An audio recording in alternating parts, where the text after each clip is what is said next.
forget the reefer. Always call my phone, but say nothing when I see ya. Limes and tequila, can't forget the reefer. Always call my phone, but say nothing when I see ya. What is going on, everybody? Happy Sunday! Hope you guys are having a spectacular Sunday. You have made it to the end of the weekend. Hope you got a great Sunday ahead of yourselves. Planned already, got goats in chat. So excited to have you guys here. What's up, C Birdie? What's up, Photog? How's it going? How's it going? Welcome to the All Sauce team. This is Saucy Sundaze. Excited to have you here. Brought to you by the Betting News Network. My name is Webpan Jesus. My name is Vsauce. And I'm Just Suck. So pumped to have you guys here to rock and roll and talk about the NBA today. Obviously, there's a shit ton of very spicy college basketball going on today. We will not be talking about that at all. We'll be talking about the professionals playing basketball over here. But go tap in with our buddies Colby and Shaggy on their Twitters. They have already posted their cards out there for everything going on in the college basketball slate today because it is the second day of the round of 32. Lots of really good matchups out there, so go get involved with that. But we're not going to talk about college kids anymore because fuck the college kids, respectfully. Happy Sunday, Manny. What's up? What's up? Manny, you should you keep tuning in on Twitter, homie, which is dope. Glad you're watching us on Twitter, but you should come and hang out with us on Twitch. It's a way better experience over on Twitch. It's free to watch us here. You can drop a sub if you feel so spicy, but get a little bit better of experience. So come and hang out with us on Twitch. If you guys are watching us on Twitch already, appreciate you guys stopping by. If you're watching us on YouTube, Facebook, wherever you're checking us out, we appreciate you guys. Give us a follow on all of those platforms wherever you are kicking it with us today. Gents, I will say our Twitch chat is pretty fucking cool. You know, it is. It is pretty fucking cool. Like this guy right here. What's up, Mr. Marcio? That noti got my attention. What did the noti say? What did the Shaggy's? Doesn't Sook look so handsome today? Oh baby. Oh man. Oh baby. Yes he does. Yes he does. Look at this man. Look at him. Look at him with his flannel. Hey, it's flannel days. He didn't get the memo, unfortunately. Obviously did not. The producer didn't inform me of the dress code today. Does WL your producer. say fear of God on it? Yeah. Okay. Instill the fear of God. Fear of my father. So I'm trying to instill the fear of God in Vegas in these books today. Absolutely. I'll download Twitch ASAP. Let's go, man. It's free, like we said. Obviously, you'll have to watch some ads and stuff like that. If you sub to the channel, you don't have to watch ads, but it's free to download, free to check us out over on Twitch. Come and kick it over here for a better experience. And you'll get notifications when we go live, so you don't have to tap in and leave your Twitter open, which is always annoying too. So anyway, wherever you're watching us, however you're checking us out today, appreciate you guys being here. We got a great NBA slate to talk about today. I was texting the boys about this last night. NBA on the Sundays. We've been doing the show for what, like a month now, boys, right? With the NFL season ending, doing Saucy Sundays, talking about the NBA. And no lie, since we started this show, all the NBA slates on Sundays have been absolute buns. Been terrible. Good games to look at on papers most of the time, and then we talk about them and shit doesn't happen. However, today, I think we're going to have a little bit of this. I really do, man. I really feel like it's going to be one of those days. All first couple games of the day, a little bit bigger spreads. 2:00 games could be a little funky. We'll talk about it when we go through the whole slate. But all the last 4 games of the night should be spicy. Should be spicy. Yep, hard and revenge game today. Lots of narratives to talk about. Not too many games too, which is great. We can kind of spend a bit more time with each one, diving in as we always do.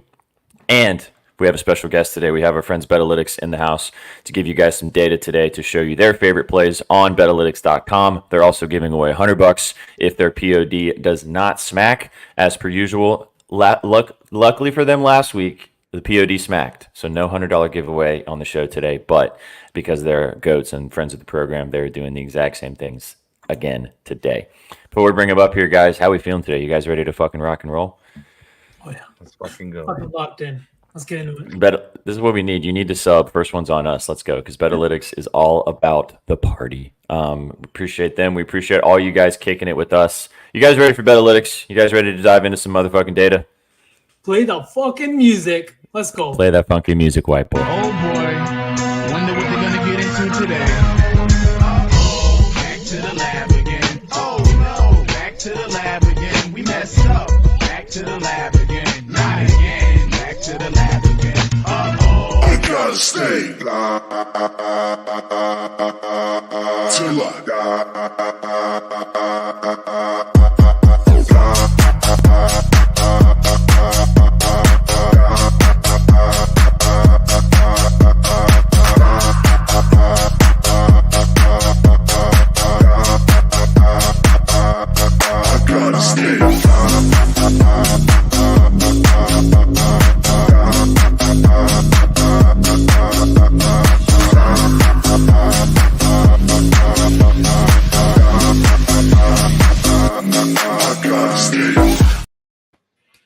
What is going on, Rob? How's it going, man?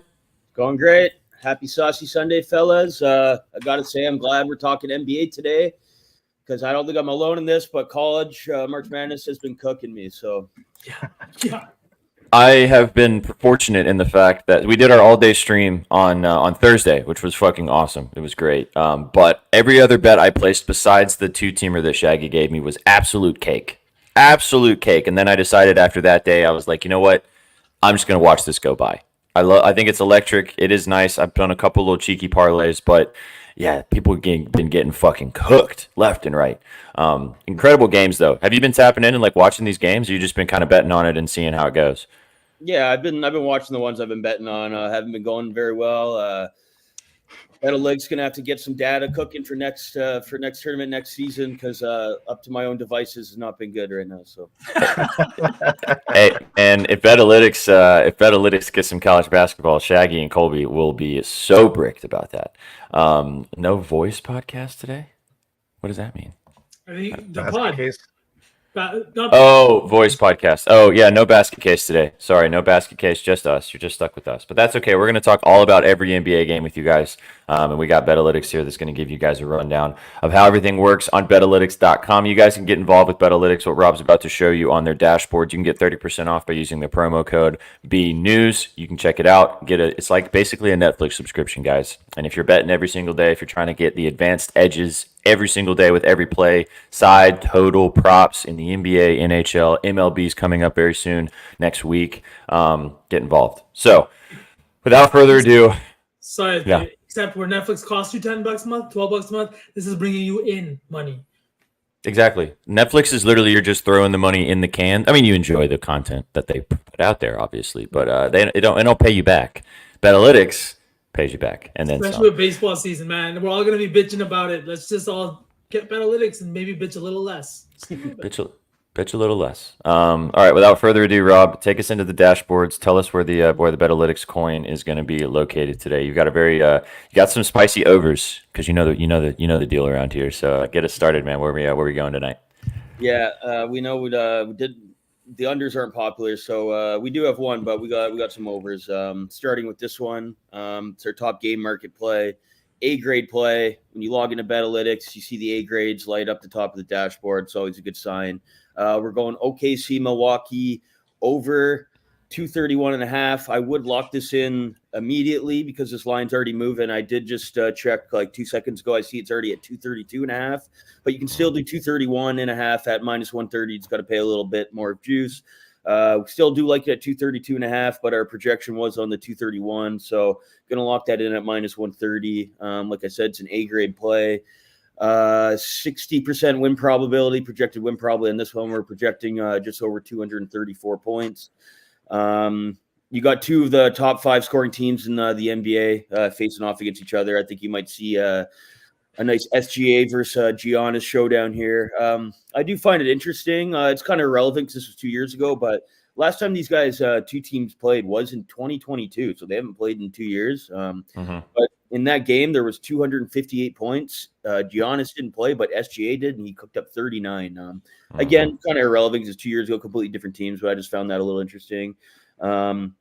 Yeah, like I said, the line movement's already going our way. That's a good sign. And it's OKC is kind of the team that we're liking a lot here. They're averaging almost 120 points over the last 10 games. So yeah, just two top 5 offenses here. Line movement's going our way. Like I said, we have a projected line of minus 148. So on minus 110, which it was, that's where you get your A grade 7% edge there. So yeah, that's our top game market A grade player. Just real quick in the comments because you guys are going nuts right now, and this is the energy we need. Shit, my Netflix is $25 a month. Facts -2. So just trade it out for Betalytics, as we just said. It's a much better investment. You can spend that 2 hours perusing Betalytics instead of perusing Netflix looking for something to watch, and it'll make you your money back. The kids might be You can find pissed. illegal streams. You can't find illegal data. And even if you do find illegal data, trust me, you don't want it. You don't want it. Absolutely not. The kids might be pissed, but it's okay because they'll learn that this is how they need to invest their time and energy. They're going to learn today.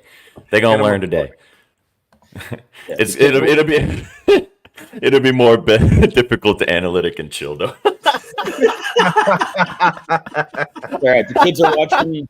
The kids are watching OKC Milwaukee today. Yeah. Bet rooting for points, baby, rooting for points. Yeah, this is how they get new shoes. This is right. You kids want new shoes? Listen up. That's how Want it your goes. shoes to light up or not? No. Yeah. You want when they step, you want them to make things. You Listen. want wheelies? Do you want wheelies or do you want regular shoes? And everybody, don't worry. Landon's here. You got the Betalytics bat signal. We'd love to see it. Anyway, all right. So yeah, this over. I love this over, dude. This could be the game of the night, but there's a couple other ones that are pretty spicy too. But really, really solid stuff here. It's interesting they haven't played in a couple seasons. This could be a. I don't think it's going to happen, but this could be a finals preview, in a way. Two of the top teams from each conference. Get outta here. I know. It could be though. It could be. They making the finals, right? Oh my god! not All right. bad. It's not the One craziest big thing that's been slide. said on this pod. It's Hey, definitely not Rob. against- You're right, Rob. You're right. The bar But is it's real low because for that, though. I'm stuck with these two Celtics homers, and so anytime I say anything else in the East besides Celtics green, it just turns into craziness, man. Anyway, get back into it, brother. I know you got so the over also, guys, the Betalytics plays are scrolling at the bottom of the screen that Rob is talking about for you guys. So if you're listening in and you want to go back and hear what he said, that's scrolling at the bottom. First one was the over in Milwaukee OKC over 231.5. It has moved a bit, but you can still lock that in over there. All right, take us to the player props, man. Yeah, so unfortunately, if you're ever in the stream, we're not giving away $100 this week because of the last week's top play smack. But we'll give another Okay. opportunity here. This is our $100 play of the weekend. Really liking this one. We're staying in the same game here, staying true to the over. We like Brooke Lopez over 9.5 points, minus 125. The hit rates on this one are just through the roof. He's gotten this in 69% of games this season. Nice. And then he does his best work at home. 77% of games at home, he's gone over 9.5. And then just some extra research looking into this one. OKC is a bottom 10 team in the league, giving up points to centers. And then even more recently in their last 15 games, they're getting crushed by centers, giving up 25 points a game to centers here.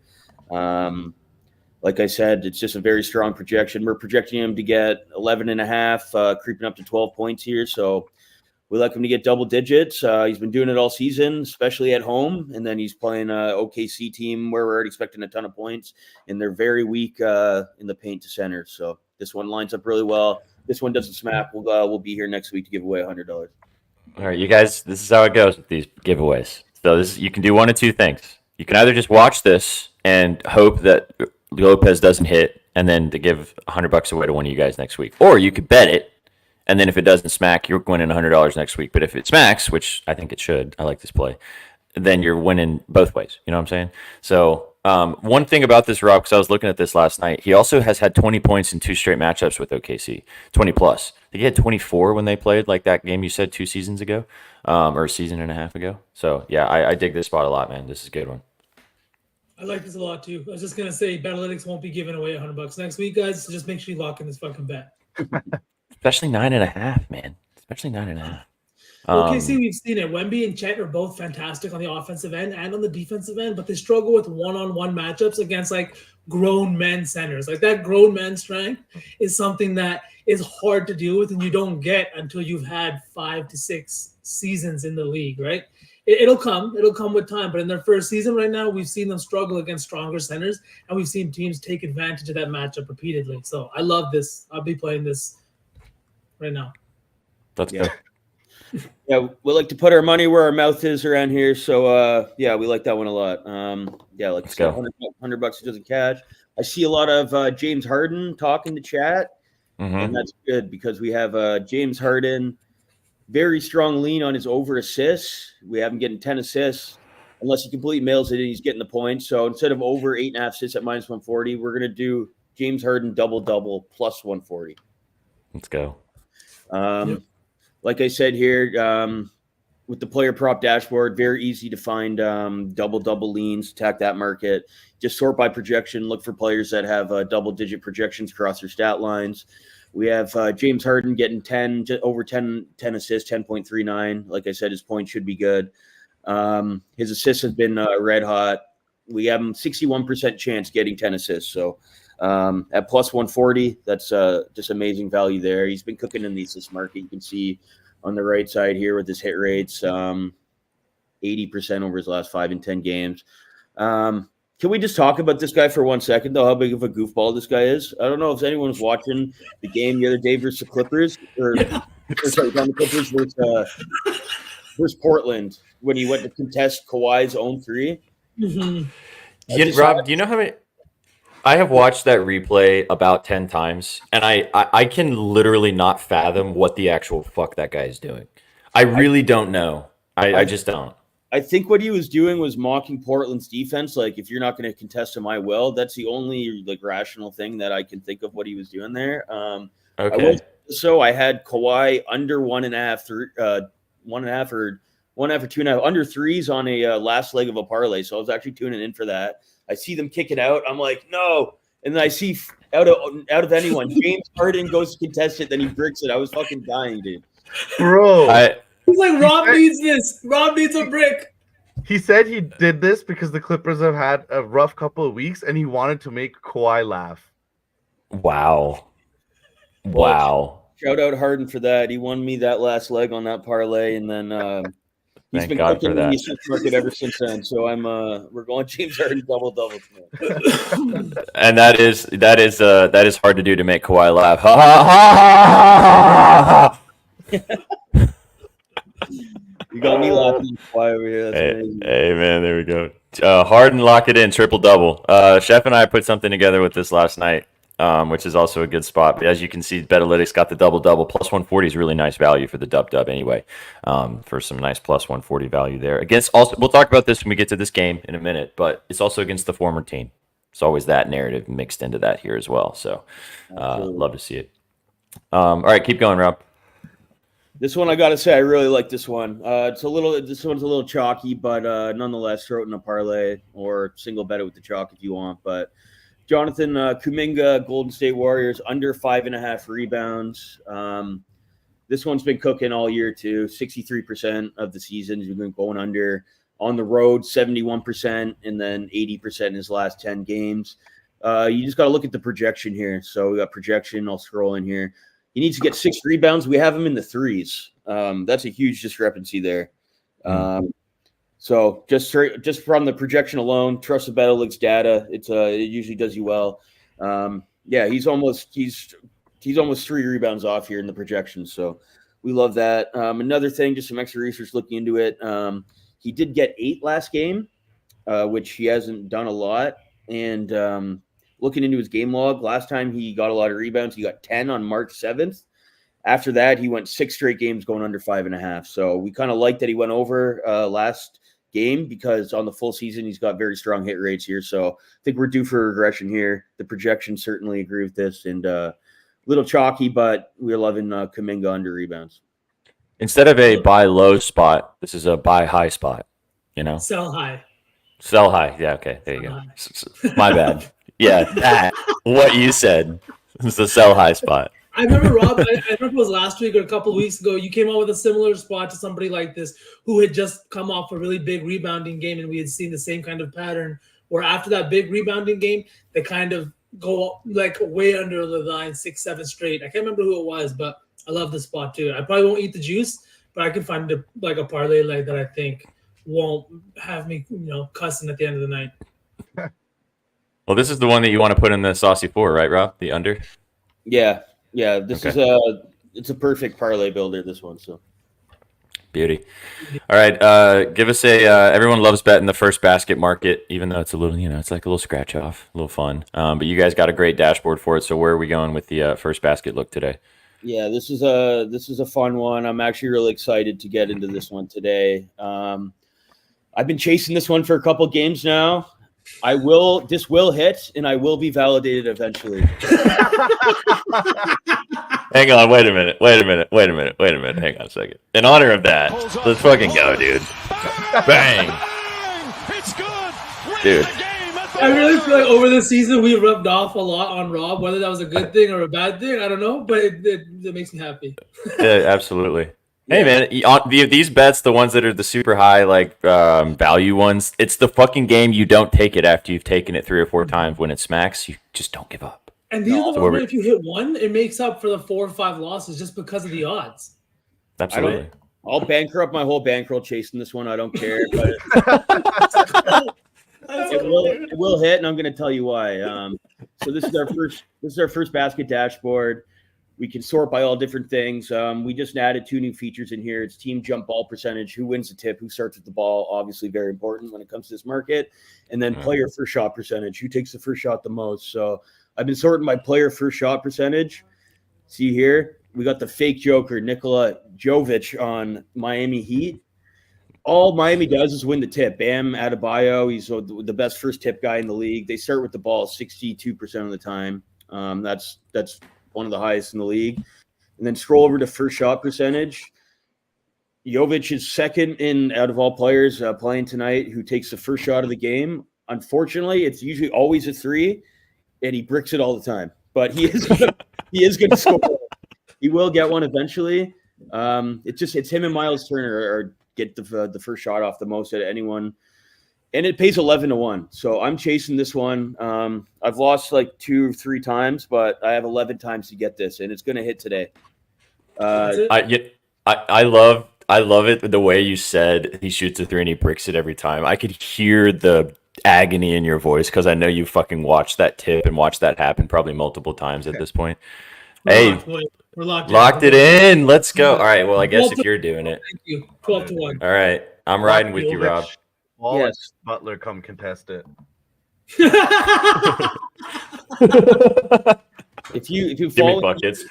if you've been following Heat games, or even if you go just into the game log on your app and just see who got the shot off, you'll see like the data doesn't lie. Every 1 out of every 3 games he gets the first shot off, and he's got 11% hit rate on the season. So he bricks 1 out of every 3, but he gets 1 out of every 3 off. So I don't know the math there, but he's going to hit it at 11-1. It'd be different if it was 4 or 5-1. I'd stop chasing this, but at 11-1, the odds are just too good. So he's due. He's due. This is definitely one of those moments that V said where I can tell you've been hanging out with us for almost a year now, bro, which is awesome. Obviously, everything is data backed, and the math on this makes sense. But these are the moments where you just want to give you a big old fucking hug, baby. I'm locking it in. I'm riding with you. I just want to see if it's better value on the green book in comparison to the blue book here. No, they're both plus 1,000. So I'm gonna rock with you. Put a little cup of coffee on it. Let's get it. A little sprinkle. A little sprinkle. And these are these are the data points that matter too, right? Like you got the hit Sure. rate as to how often they've hit it in the last in 2023. You got the jump ball percentage and the player first shot percentage. Other like data points, you can't go to like Props Cash, another great tool, even Outlier, another great tool, but they don't have these kinds of things that Betalytics has here. Each one of these tools brings something else to the table, and I think that Betalytics and their projections, from what in my experience now using them for like this has been my second full season using them. Their projections are the most in line with what's actually happening on the court. Glaze that ass. Yeah. We love you, Paul. Appreciate you. Appreciate the vibes. Thanks for popping in on this beautiful Sunday, baby. Yeah, this is the energy we need. 60% of the time, it works 30% of the time. Bang. That's the math. All right, so give us a quick. So we went through everything. Go through it one more time, Rob, for the peoples, and then we'll send you out of here. And I can't wait. The text later of Jovic hitting that first basket is going to be Electric City. So fucking stoked on that one, man. Yeah, we'll have to clip this in. I'll destroy my whole bankroll if this going down with the ship on this one if it hits. Oh yeah. Oh yeah, there it is. Yeah, already. We'll do a quick recap here. Top game market bet: OKC Mill over 231.5. It's an A grade play. 2 top 5 offenses. Expecting a lot of points in this one. Our $100 cash giveaway: Brooke Lopez over 9.5 points. If he doesn't hit double dig, we'll be back next week giving away $100. But we're liking this one. He's hit this 70% of the time this season. We like it again. Jonathan Kuminga, great parlay builder, under 5.5 rebounds. He's been smacking this pretty much all year too. Our projection, we have him like 2-3 rebounds under that. That's a strong one. James Harden, double-double. We love this goofball. We love everything about him. Facing former team, we got him projected over 10 assists. So that's max. That's plus 140. Great value there. And then we got the first basket. the fake Joker. He's gonna swish one of these threes eventually. So plus 10 or 1100 wherever you're getting at your books, but phenomenal value on that one. The dad is strong. So we're chasing that one till he hits it. Bing, bong, bang. All right, that's Betalytics. That's Rob. You guys can get involved, as he just showed you, with the dashboards and everything they have and so much more. Not just NBA, NHL, MLB, football also when football comes back in the fall. Get involved. You can sign up. You can check it out and use it for a month. You can get a month subscription. You can get a year subscription. However you want to do it, you get 30% off your sub by using the promo code BNews. We have them hang out with us every single week, always giving away vibes for you guys and always giving away a little bit of cheddar if Brooke Lopez doesn't do the job today. So, Rob, as always, homie, an absolute pleasure. Have a kick-ass rest of your Sunday, and we'll be texting when Jovic splashes that first three, baby. Let's get it. Absolutely. Happy Sunday, boys. Best of luck always, and we'll see you in a couple of days. Adios, amigo. Take it easy, man. Have a great weekend. Later. Peace. Wow, Electric City. Rob is straight up. That man would have not said those things 8 months ago.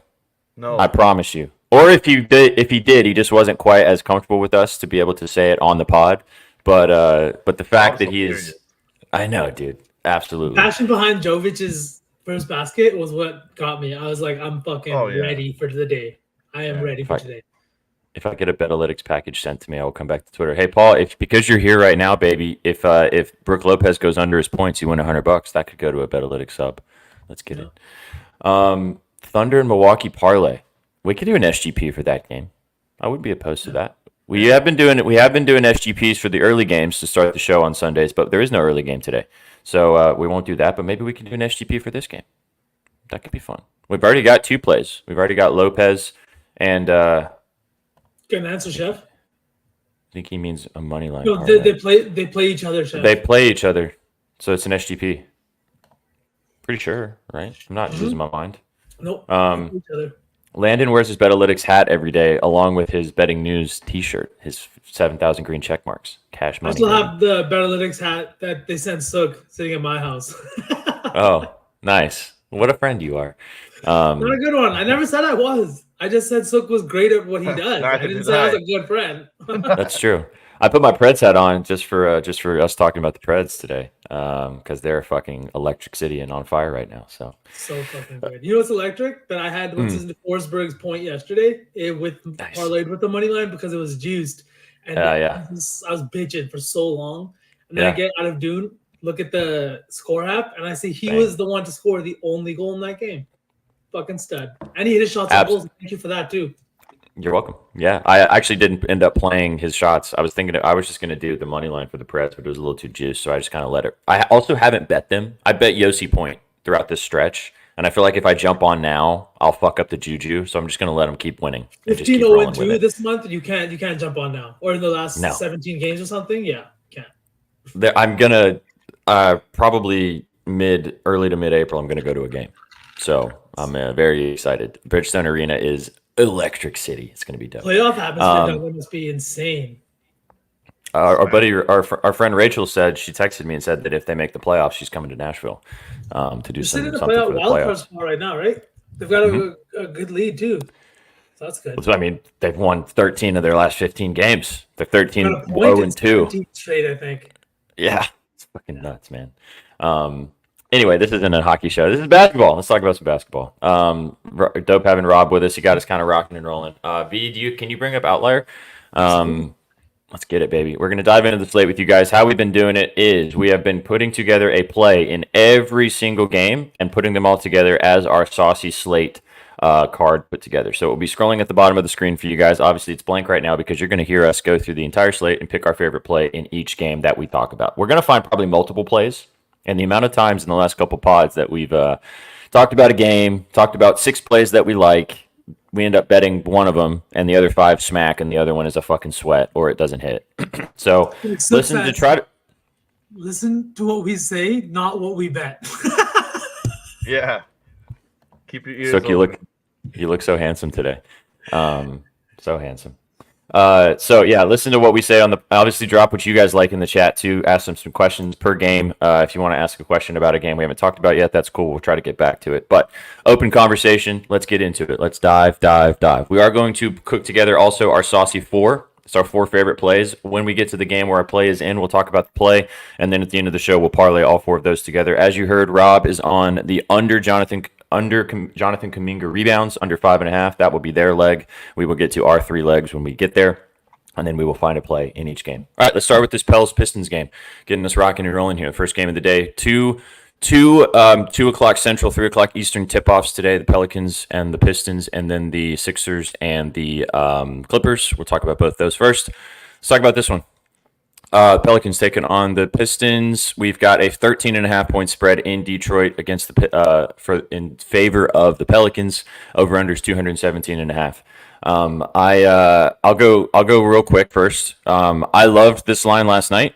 This is my favorite play today. I got 3.5 assists for CJ McCollum here to start us off. This line dropped last night, and it was 3.5 for minus 145. 3.5 is now minus 200. So you can't really play the 3.5 as a straight bet. However, I did actually put another unit on CJ McCollum over 4.5 assists. Close your ears, chef. Just close them. Don't listen. Now, this is a 2-factor thing for me. I know it's a big spread, so this game could turn into a blowout. But as we've talked about with these Pistons, they sometimes show up a little bit better at home. This could be kind of a letdown spot maybe for the Pelicans here on a Sunday. Maybe not coming out as firing as heavy, so these guys are gonna have to play a little bit deeper. But this is about how CJ McCollum has done without Brandon Ingram in the lineup. As you can see listed below, because Vsauce is a goat. This is what CJ McCollum has done as the starter for the Pelicans when Brandon Ingram is not playing, and as you guys know, BI is out today with a knee hyperextension. Look at that hit rate. All 6 games this season he has played without Brandon Ingram. He has hit his assists all but one of them. The one game that he missed, I think he only played like 15 minutes in that game. 14. There we go. So this hit rate is too hard to ignore. He will be the primary ball handler. I know that Zion also kind of takes on some of those primary ball handling roles in this particular situation. I have sprinkled his triple-double, but we'll talk about that in a second. It's too low. The line's too low. 3.5 last night. I was very surprised. I thought it was a glitch when I placed it last night. I wish I nuked it at 3.5 minus 145, but I'll take the unit. That's fine. It's no problem. Just placing regular bets, boys and girls. I laddered this to 6 at plus 200. As you can see in the last 2 of the last 3 games without Brandon Ingram in the lineup, CJ McCollum has been dishing the rock. If you're going to give me the main ball handler in an offense against a pretty subpar defense at 4 assists, I'm taking it. The only way this doesn't hit is if they get blown the fuck out and they're losing by 30 in the first half and CJ sits the rest of the game, or if the Pelicans have a historically terrible shooting day. Neither one of those things I think are going to happen. I think 4 assists is very much so doable. I love this prop a lot. Like I said, I locked it in last night. I wish I put a little more on it last night, but that's all I'm going to say on it anymore. I don't want to talk about it too much, and then it's sell the fucking bag. But I love this prop. It's my favorite play. This will be my Saucy 4 entry. So I love it, SPJ. One more thing I will say about in regards to the Pistons keeping this game close. If you like, I have it up right here. The Pistons schedule. So not the Pistons. The Pelicans schedule for the last couple of games. They got a win in Brooklyn. From Brooklyn, they went to Orlando, and then Orlando and Miami. They had a back-to-back Thursday, Friday night. Now Friday they had this big emotional win, blowout win over Miami, and we all know what happened when the Pelicans and Miami played last time. All the bad blood, Jimmy getting ejected, all that kind of stuff that went down. I don't know if you guys read this, but so what is their coach's name? The Pelicans? Pelicans is AJ Green or something. I can't remember his, but the coach of the Pelicans, he literally was it. Willie Green. Willie Green. Yes, Willie Green. Thank you. You see his face. Looks I like know, he looks like his face too. he looks like, and you're trying to draw Doc Rivers, but you don't know what Doc Rivers looks like. It's kind of what he looks like, right? But Willie B&D guy, and then like a little younger. Yeah. But I do really like this spot for the Pistons tonight. So like Miami, they coming off that big win in Miami. Willie Green went to Jose Alvarado and Najee Marshall in the locker room before the game started, and he challenged those 2 guys. And he's like, "You guys remember what happened when we played these guys last time, right? They tried to fucking punk us, blah blah blah." They came out fired up. I don't have the exact stats of what they put up, but they had a great game in Miami the other night. I think it was a big emotional win. Zion only played 24 minutes in that game because of the blowout. But you see CJ got 30 minutes, Trey Murphy got 30 minutes, and then you see what Najee Marshall here and Jose Alvarado did off the bench. Both shot over 60%, 4 of 7 from 3. It was just a great game for them. I just think this is a kind of an emotional letdown spot now for this Pelicans team. It's their last game of this 4-game road trip out east. It's the Pistons. It's cold in Detroit, and this team is not a team that like guys are getting up to play for or play against, right? That's another reason I love Zion's assist line today, and I love CJ's assist, because I feel like it's one of those games where you just come in and you let your dudes eat. The Pistons are also missing Jalen Duren and Isaiah Stewart. They've got 2 new front court players playing for them. I know Sook's going to talk about one of them here in a second, but it's all with new rotations and things like this. They're always vulnerable to players scoring points, and I think that we're going to see that tonight. I think Detroit could also put up some points on the Pelicans. They are without BI, one of their main ball handlers and point getters. So I think the Pistons kind of keep this close tonight, just enough for us to have a good game for props. Well, and so just to mention, because we talked about this a lot last night, and our buddy Chef, Godspeed to you, homie. I'm so sorry that I'm betting on CJ today. I know you're not tapping the button with me, but that's okay. Duren is playing apparently, V, as well. Duren's in. Oh, is he? Okay. I kind of like that. That's even better. Yeah. But everybody and their mother, I'm sure some of you guys in the chat too, bet Zion a couple games ago against the Heat of his RA and his triple-double. I am one of them, and he burned everybody. How funny would it be, ladies and gentlemen, if you looked up today and you didn't touch Zion Williamson and he had a triple-double today? Because the same logic applies. Brandon Ingram's not in the lineup. And the 2 primary ball handlers for this team right now is CJ McCollum and Zion Williamson. If this game stays close, as you said, Zion should flirt with a triple-double. I got it at plus 4,000 last night. It immediately dropped to plus 3,000, 2,800 after that. Whatever it is right now, just sprinkle it. Just give it a dust. It needs to be dusted. I told you this last night, SPJ. I'm not going to make that mistake. I'm going to touch Zion all over. Pause. Oh, baby. V/Mariah Mills apparently has entered the chat. That's what we're looking at here. I'm just a huge Zion guy. Even in his last game, he had 10 potential assists in 25 minutes of gameplay. And that's against a Miami Heat team that really, really, really limits assist numbers. Whatever points you score in Miami, you have to fucking grind for them. You have to work for them. You have to earn them at the line. The physicality that they bring to every single game, it's insane, right? Now they're playing a Detroit team that is the complete opposite of that. They're soft at the guard position. They're kind of soft outside of Jalen Duren. And he's a great shot blocking big man, but he finds himself in foul trouble way more often than you'd like. I think that Zion is in a great spot tonight. I love the rebounds. I love the assists. I tapped the triple-double with you last night. I'm all the way in. And it's 5.5 assists. I got a plus 120 last night. So I love the value on that. Last thing about this Pelican side before we let's talk about the Pistons, because there are some Pistons props that look tasty in this one too, is you've got 2 guys on this Pelicans team that if they show up and are putting the ball in the bucket, his triple-double is very attainable, and that's Trey Murphy and Herb Jones.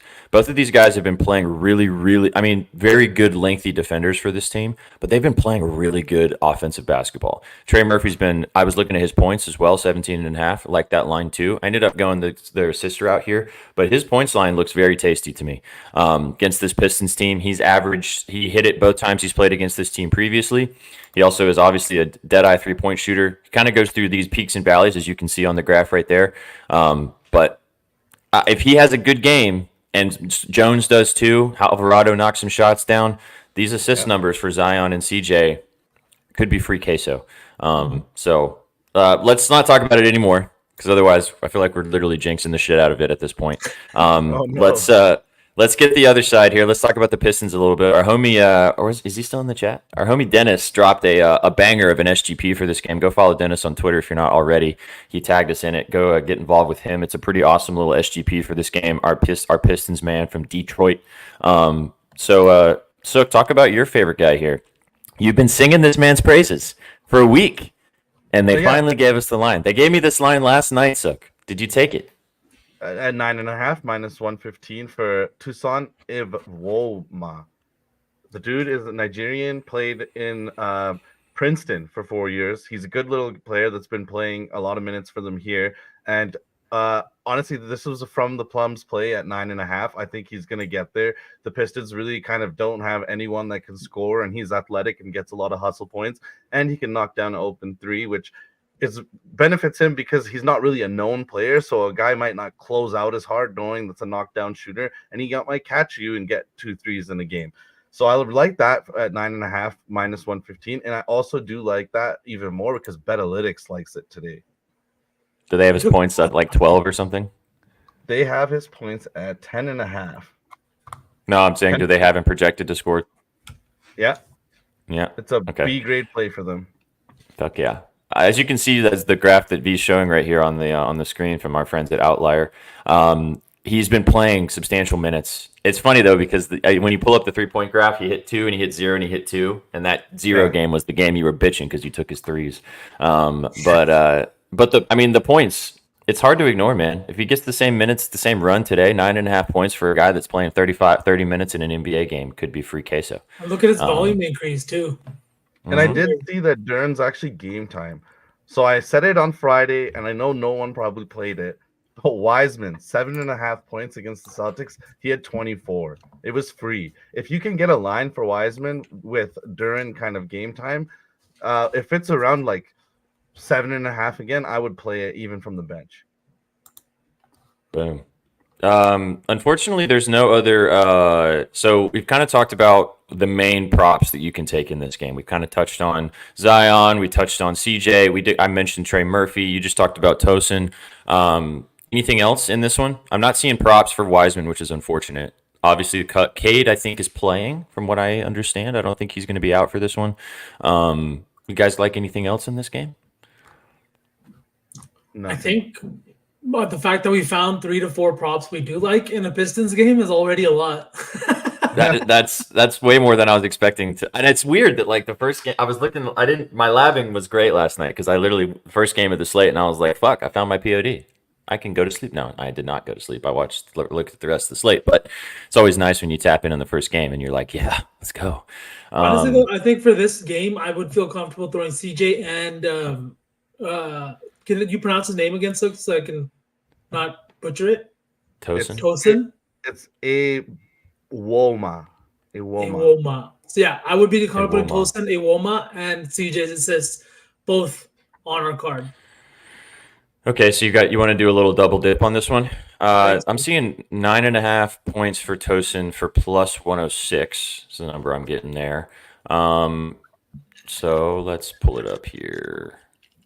Any side reads on this game? You kind of lean. You said it seems like you leaned with the Pistons to cover in this one. V, you like that 13.5 number?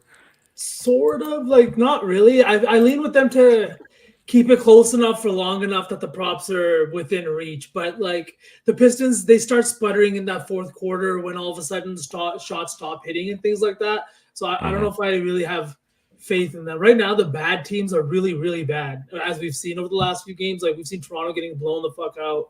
We've seen like just bad, like even the Spurs. I think the Spurs didn't have a single starter play over 14 minutes last night against the Suns.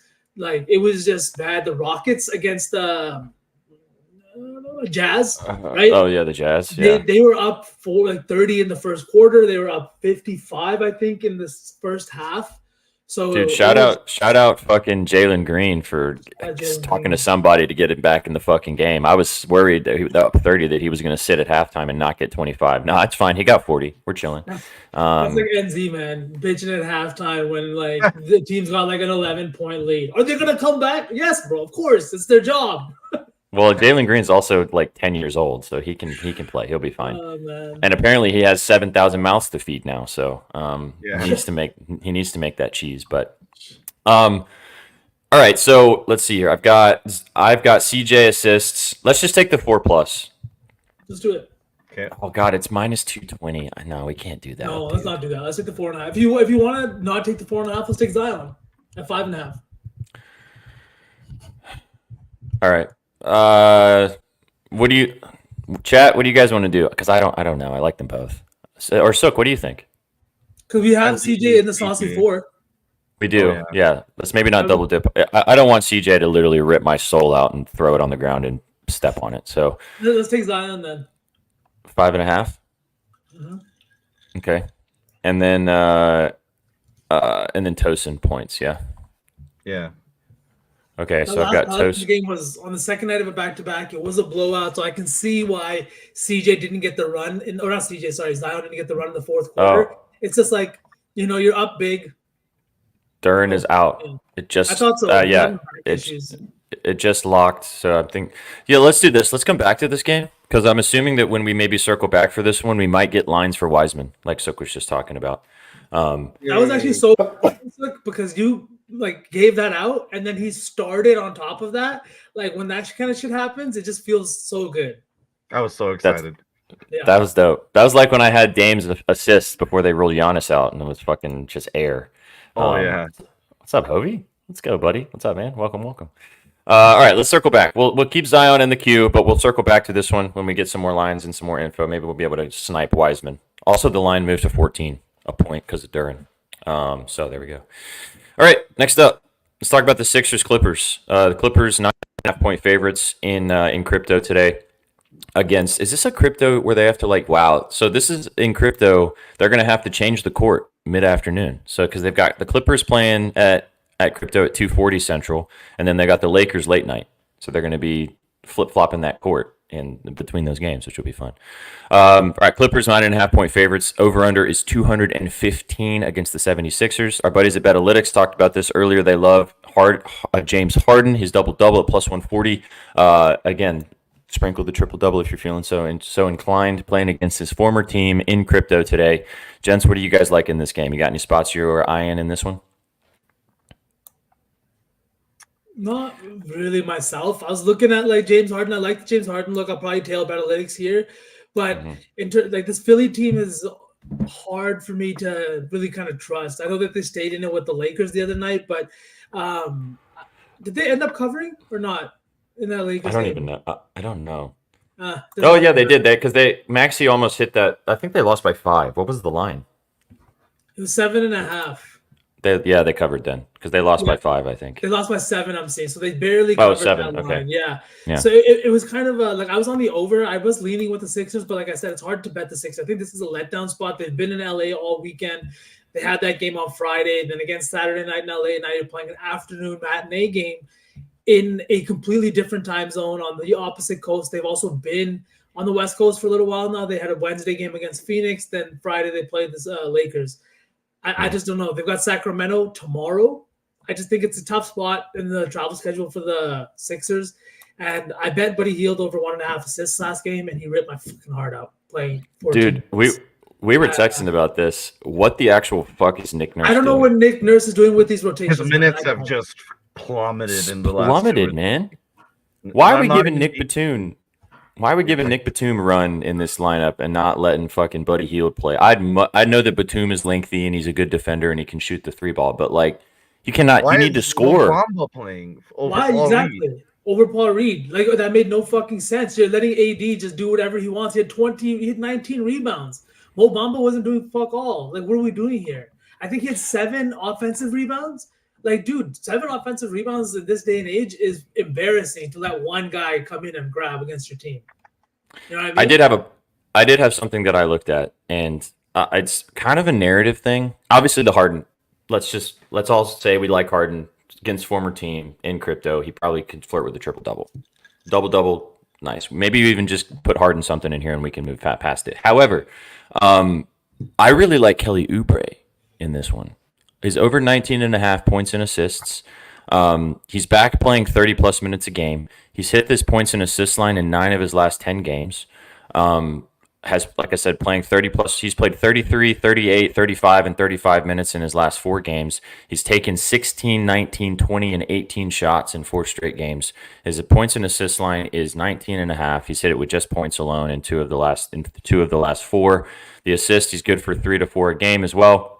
I also just like the points. 17.5 feels very attainable for him right now with how much he's playing and how much he's shooting the ball. And we've talked about crypto. I mean, he's actually played historically against the Clippers, but in crypto against the Lakers, he's hit his points in 2 straight games. Same gym, same place. He just had 19 against the Lakers in crypto the other night.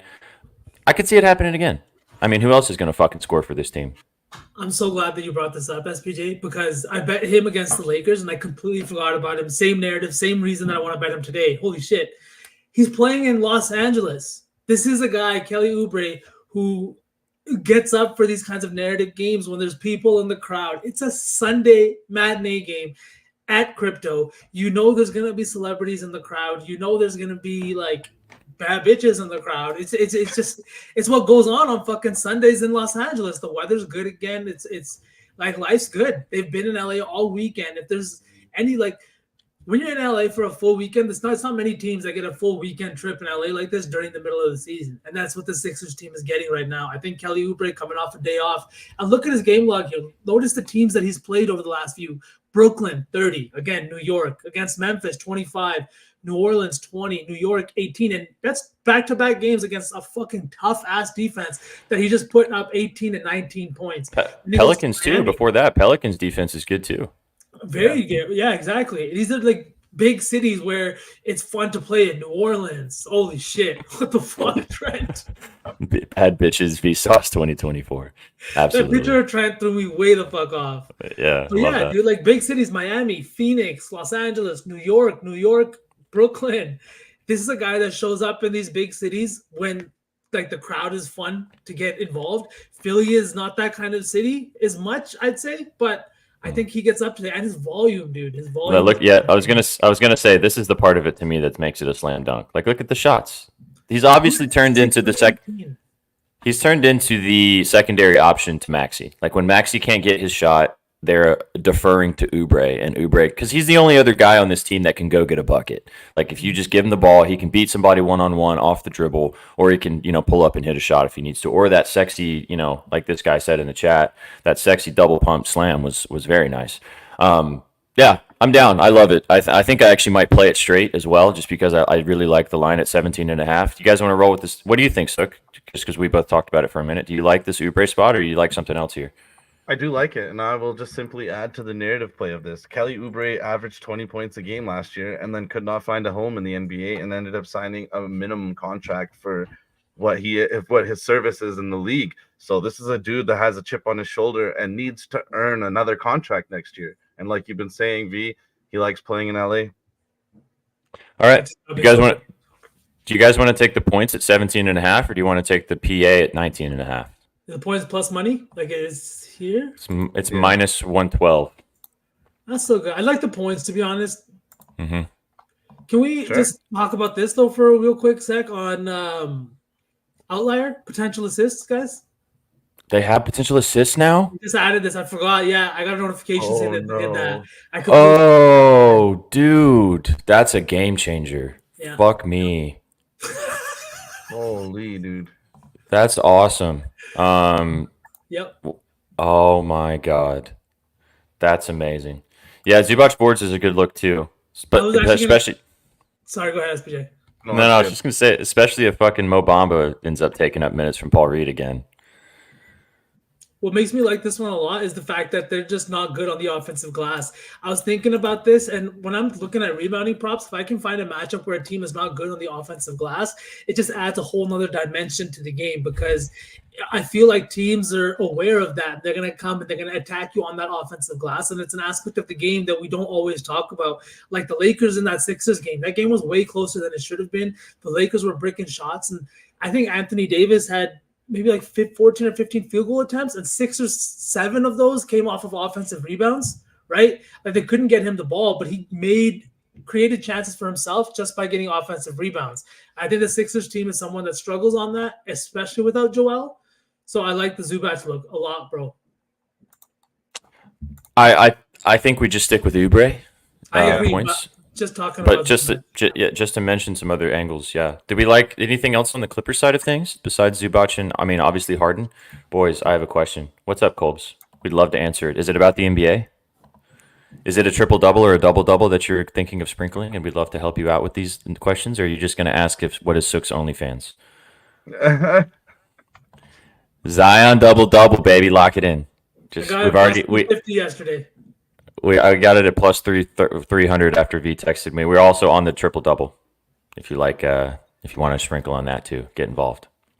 So yes, full send. No, I already have the premium. What? You got the premium? Bruh. Fuck. All right, well. Okay. Anything else for this one? I do I also just wanted like to- Kawhi threes and Kawhi for a block in this game. I do like both of those. I haven't placed either yet or labbed them properly, but I'm seeing Kawhi threes at 1.5. I think it's a comfortable spot here for him playing at home against a poor defense. And Kawhi block, he just consistently gets it. And I did scope on Betalytics that they did like Kawhi block today too.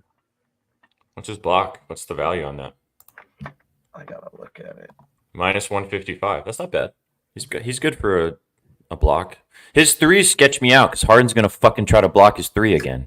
And he consistently only hits one, Yeah, facts. as you can see there. Yeah. With Kawhi, it's a volume thing. It's not a percentages thing. He's a good percentage-wise three-point shooter, but he doesn't just take loves taking that one step right inside and pulling up Yeah. for that little jumper. He gets to his but- spots. Yeah. Yeah, exactly. He's definitely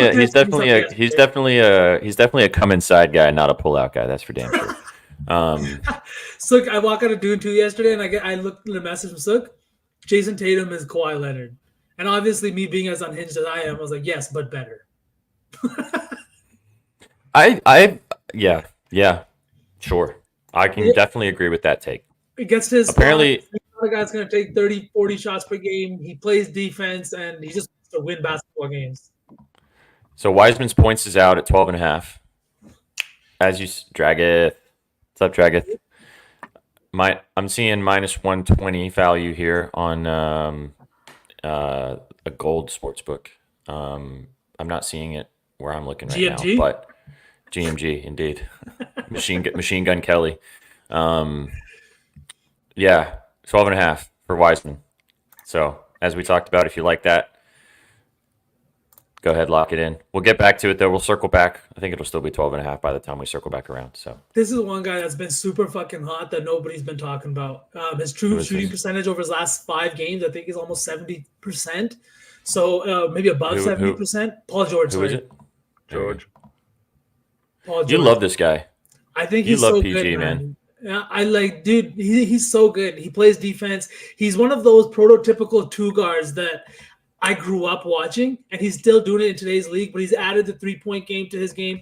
The ability to stretch the floor, his defense, and his finishing at the rim is what I'm a big fan of. I just think that he's been playing fantastic, and he needs to as the team gets closer to the playoffs. He had 31 in just 28 minutes last game.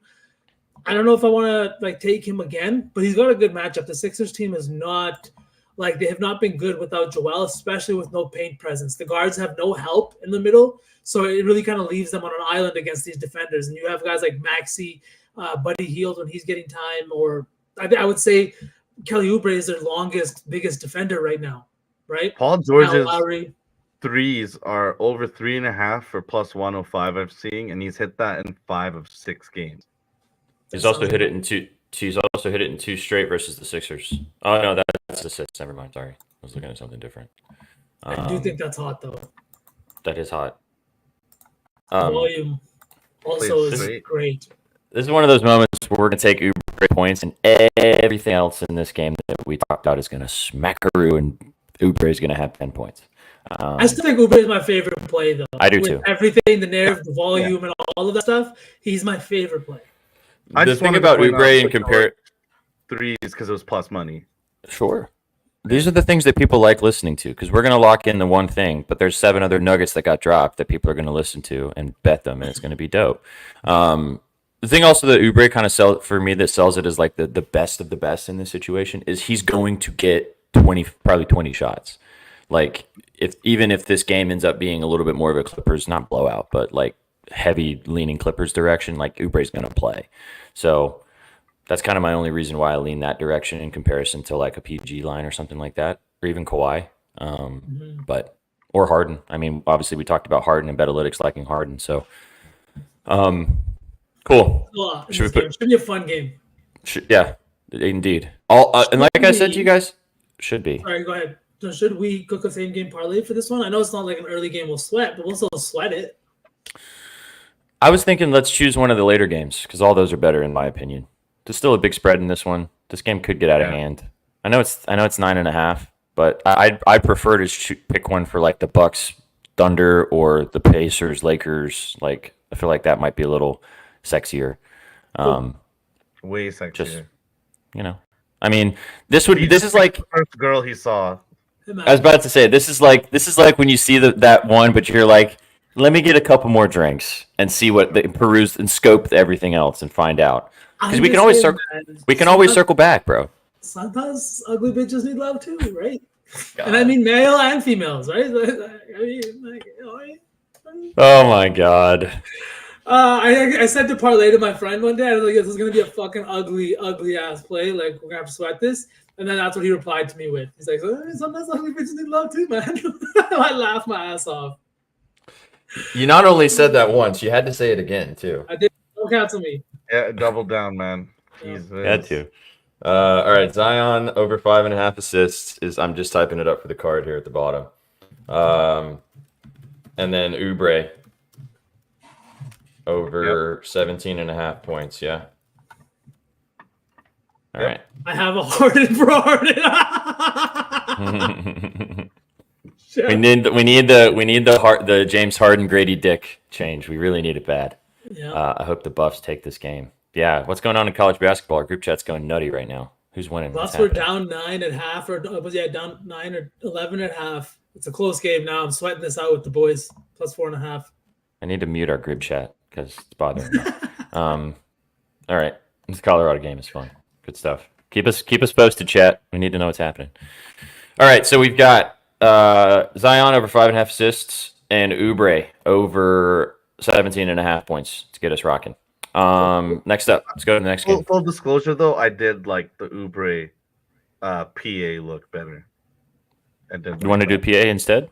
No, we've already locked it in. Let's stick to our guns. I'm just saying I like that one. Yeah, bro, we haven't locked in shit. We can still change it. We haven't pressed the button yet. I'm down for I'm honestly down for either. But if games, he's passing better lately. My only argument to this, which is a good talking point, is the only reason why I'm taking PAs in comparison to points is if there is a large discrepancy in the fact the assist ends up covering the line in comparison. If you look at Oubre, though, if he doesn't hit his points, he's not hitting his PA. It's very unlikely. Yeah. So you're only getting 2 points less on the PA line versus the points line. And I mean, like, if he doesn't score if he doesn't flirt with 20, like, neither of those is happening. You know what I mean? Like, I see your logic. He has had 3, 4, and 3 assists in his last 3 games, and his potential assist has been pretty good. But, like, he's on the floor to score. So that would be my only argument. I don't hate the PA. That was the original thing I brought up. But I don't know, V, what do you think? I'm down to do either. That's kind of when I look at combo stat lines, that's my tell is, like, if he's going to hit the points line, if he's not going to hit the points line and he's not going to hit that prop, then, like, I'll just take the points because then it's chalk either way. You know what I mean? Yeah, let's do the points then. Well, I don't want to. What do you think? Just because we talk a lot about potential assists and you like these combo stats too. Like, what's your thinking on it? Do you view it the same type of way? Do you want to take? I mean, again, I'm down to take the PA. I think they both smack. For me, it's usually like, I do bet combo lines, but it's not something I do as often. If I'm betting a combo line, I really need to feel like I'm getting value from his assist line to the point where it could save me if he finishes just a little bit low under his points line. You know what I mean? Whereas like a guy like Jokic, right? His PRA line is going to be so fucking high, but he's a guy that could put up 17, 18 assists and then again 17, 18 rebounds on any given night, right? But a guy like Oubre, I just don't see him putting up maybe more than 4 assists. Right. So if if Oubre doesn't even get to 12 or 13 points, I feel like we're kind of fucking cooked. So I think I lean with the points with Oubre in this situation. Okay. But it's a great question and it's a good talking point because when you're taking these combo stats, you have to think about, and this is kind of Printy said it in the chat, which is a good point too. Like, it's about the player, but also who else on the floor can score. And if you think about the Sixers lineup, like, who's the other player that you'd rely on to get buckets? Probably Maxey. Comfortably. And Maxey plays a lot of isolation. That's the other thing too. He's not getting catch and shoot. He's not cutting to the rim. He's not putting his guys in perfect position to give him the ball. He's like, give me the ball. I'll score. I'll put up 30. But like, I'm gonna do it on my own for the most part. I don't. But what I will say is I don't want this to deter you from taking PA lines. Or even taking the PA in this particular instance. Like, it's just he's gonna have 6 assists now and like 12 points, and the PA is going to smack, and the points aren't going to smack. But I'm going to text Hook an apology. Absolutely. No, Well, let's see. Let's see what chat says. Let's let chat decide. 'Cause Yeah. I like the PA too. I'm down to ride with the PA. Chat, you guys gonna do PA here for Oubre? It's 19.5, or do we just want to take the points at 17.5? Chat, it's up to you. Prefer the points. Prindy likes the points. He is a Sixers man. Points from Points. Chef. Points. He's gonna cook. PA from your sweet Bippy. Hello, your sweet Bippy. I love that name. PA. Okay. Still got more points votes at the moment. Yeah. Let's move on to the next game, and we can circle back if we need to. But hope you guys are enjoying the show today so far, having some fun, cooking through the slate. We've had our friends Betalytics pop in. Both of them. That's the answer we like right there. Both. 20. I think he gets 20 points, so Indy is fine. That's kind of my thinking too. Points. Yeah. It's also good. Jovic lines because of the first basket play. Hey, man, it's a good point. Last thing on this, and we'll move on. It's great to shop individual lines, too. If Oubre's point line is 16.5, for example, but his assist line is 13.5, and you're getting 18.5 PA, you're getting a discount, which is a very good point. Especially if they're both juiced towards the over. That means that you're getting...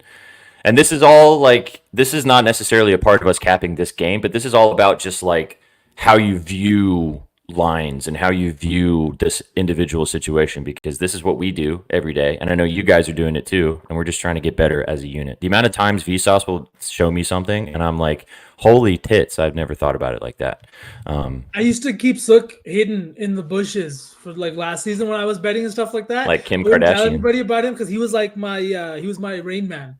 I'd be like, Sook, what about this? Tell me. I wouldn't even text him about a bet and like a line. I'd be like, Sook, talk to me about this player, and then dude would just wicked analysis, and then I would make money. Life was good, but then I thought I should share him with everybody. Yes, and we're so glad that you did. Shout out Just Sook. Yes, you can, Chef. We would love that. Let me send you the link. Let's dive into this next game. Jack, can we get some dubs? You guys having fun? I'm having a great time, boys. Are we having fun today? I fucking hate this next game with a passion. I do too. I thought you were gonna say you fucking hate this stream. I was like, whoa. Oh. This is one of our more electric ones in a while. Yeah. Watch all the games. I'm halfway through the slate yet. I'm so excited. Watch this. The total watch on this game is 203. Both of these teams are sent into the fucking sun. Hate the Cavs. Not a big Heat guy myself either. But let's talk about it. We got the Heat taking on the Cavaliers in South Beach today. 4-point favorite are the Miami Heat at home. Over-under is 203.5. Cavaliers still do not have Donovan Mitchell. No Dean Wade, I'm pretty sure, as well. No Max Strus still in this lineup. I'm not seeing lines for Karis LeVert, which is buns. Is he not playing, or is he just not? Are the lines just not being listed? He's playing. So they're just gatekeeping. Sounds cool to me. Guys, what are you thinking here? Getting some Okoro love in the chat from Prindy. What are you guys seeing? Okoro love, eh? Dude, honestly, before we get into any player props, can we talk about this total?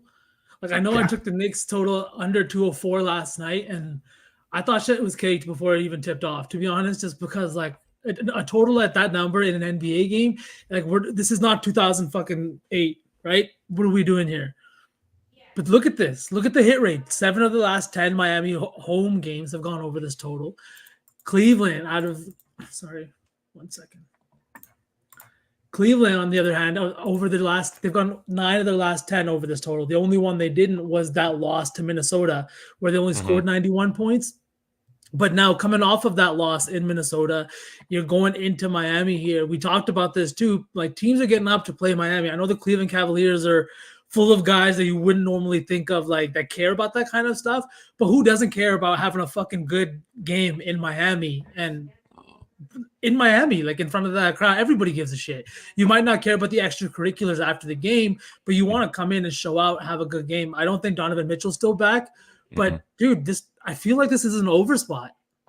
Unless I'm missing something schedule-wise. That was why I liked the Knicks and Nets one yesterday, but I'll take a look at that while we There's so many injuries, V. Even Jaime is game time. It's they might as well be the Grizzlies right now. Jovic for 1-3 is minus 240 though. All right, so I was just about to say, let's take Jovic's points. His points is 6.5. Okay. his minutes has been a little bit all over the place, but when they played against the Cavaliers, because they just played on the 20th of March, they played 4 days ago in Cleveland. He had 14 points and he hit 4 threes in that game. So something about the way that they're covering Jovic. I think that he should play. He's played 33 and 32 minutes in the last 2 games against Cleveland. 6.5 just feels so low, man. And like you said, maybe no Jaquez. Who the fuck else are the Heat going to score for the Heat? Jimmy Buckets ain't shooting 70 fucking shots. I know Bam's always important, but like, I kind of like this Jovic 6.5 points line. It's a little cheekier, but I mean, we're already on him to hit the first fucking 3 of the game. Why not just get 4 more points? And I am seeing Mobley as game time, but I think if he plays, that actually just helps our case because they need Jovic to stretch the floor, and they're going to need him to stretch the floor even more if Mobley is down playing in there.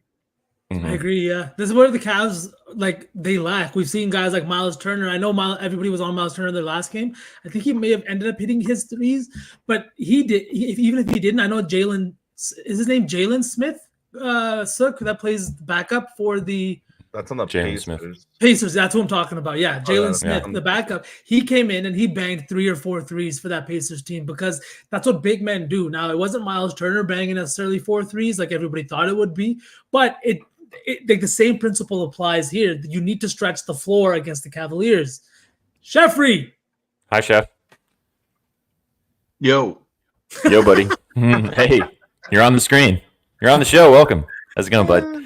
Can we get some dubs in chat for Chef T? What's up, check homie? out my shirt. What does that say? Oh, King of the nice. North. King of the North. That's dope. That's I just rad. love You're going to get a new one for Caleb Williams, Queen in the North? I'm as of March 24, 2024. I am no longer a Chicago Bears fan. Rest in peace. R.I.P. Rest in We'll take you for the Packers will take you, Chef. Fuck that. I'll mail you a cheesehead. Hey, bud. Hey, bud. You can be a Tennessee Titans fan with me. Come on, baby. I'd rather be a Packer fan. No disrespect. I'm so Bruh. You want to be a Baker Mayfield fan? No, I'm not dealing with the slander. Not dealing with the slander. Just kidding. SPJ's been on kind of a high the last couple of days with the Titans, so he's definitely not taking the slander today. no offense to our group chat. I'm a big Baker Mayfield fan. Great. Okay, he's a good guy. But Packers, no. Titans, what? Giants, what are we doing? There's nothing. There's nothing. Chef, I feel you, but I promise you, bro. Watch out for them tits. I got a feeling about this one. I got a feeling about them. You know. I know. I've heard you for 3 years say that. I know. Don't worry about it though. Just let me suffer in silence this time. I think I'll pick I don't know. You go to the Steelers with Justin Fields. Didn't they bring back Slam Ball? I'll just become a Slam Ball fan. No, just follow the XFL. Just pick an XFL team. XFL. There you go. It's All right, let's get back. Anymore, right? There's a new. Yeah, it doesn't matter. Let's get back to this Jovic look because I'm looking at this dude. He's taken 10 and 5 threes in 2 straight games. He took 10 3-pointers against the Cavs the other day. 10 plus threes. I mean, the 2+ is plus 185. Let's do this for the lotto, man. This is I feel like this is a great lotto spot. So over 6.5 for the slate sauce. We could also take his PR. I said that. Someone in the chat said that. He said that he had 6 rebounds against the Cavs the other day too. I mean, he crushed his PR. But this could be the same argument about the thing with the PA versus what we just talked about with Oubre. On a line that low though for a center, a center's capable of having a big 7-8 rebound game at any time, just based on where he's located on the court, I would say. So that is a PR line that I could definitely dabble in for sure. This is the alternative side of the conversation of this guy is good for probably 5 to 6 boards, which could help get you over the PR line versus just relying on the points. I'm not familiar with Jovic's game or if he's a big rebounding guy, but I feel like we don't have enough of a sample size for at a high minutes rate to know what he does well on the court outside of the fact that, yes, he can score the ball, but there's probably a lot more he can do for this team. That's why Spoelstra has him out there. So his PR has hit in 8 of his last 10 games. His points has hit in 9 of his last 11. So It's basically the same thing, man. Let's take the points line in 6.5. In Okay. the slate sauce. Is there anything else we like in this game? No. Then before we move on, I just wanted to say, did you guys see that Jack Golke guy who hit all those threes in the first round? I know Yeah. Oakland got eliminated yesterday, but he was making a joke, or there's an interview. He's like, yeah, I know a lot of these Kentucky players are going to be in the league next year, and like we might not have that, blah, blah, blah, this and that, right? But we're still here to play. And then somebody tweeted that, it's like, Golke doesn't know that Spoelstra's penciling him in for 17 to 18 minutes next season in place of like guys like Tyler Hero and Duncan Robinson, right? That's his kind of guy. He took 17 shots last night, not a single 2-pointer. Dude, he literally scored on the game when he hit the 13 threes. He took 3 dribbles in the whole game. No 3 way. dribbles. Wow. 3 dribbles. That's insane. All right, so I've got Jovic over 6.5 points. We've got Oubre over 17.5 points, and we've got Zion over 5.5 assists. That is, he's had 8 2-point attempts all season. The guy has shot the ball from 2-point 8 times all year. Him to His make shot a, chart is hilarious. dude, him to make a 2-point field goal yesterday on FanDuel was plus 450. That's insane. He didn't even Did not shoot hit. any. Didn't Of even course. shoot one. Imagine that. That's insane. the opposite of what pain we feel when we take one over 1.5 threes and then fucking take one like Royce O'Neal the other day. I just want him to make it into the NBA so I can make a graphic of him looking like the guy from American Dad. That's literally the reason why I want him to get to the NBA. All right, let me type in this on the bottom So we here. can move off this game though, right? And yeah, unless you guys have anything else to say in this one for the Cavs and the Heat. Anything Did else you guys want to add? agree with my overlook at all? Do you guys think that's just ugly? Don't want to touch it? What's going on? Chef, what do you think about the over 204 or 203.5 in this game?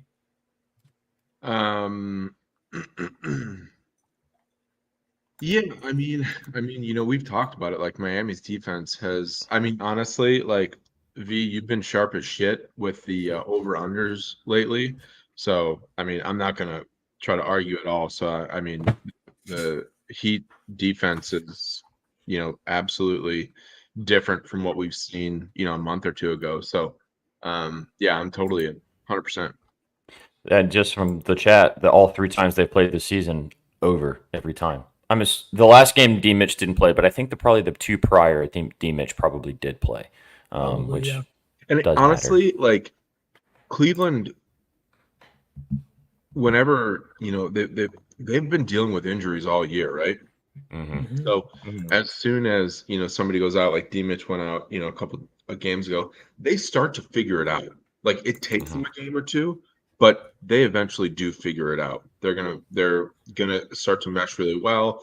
Like they're gonna figure out, is Garland or Levert, like they all I feel like are the jack of all trades, but they eventually start to mesh really well. So as I think this would be a good game for that to start happening, and them to be able to score some points. Like they're a good team. They're still a really good team. I know that we complain about them. Who the Cavs?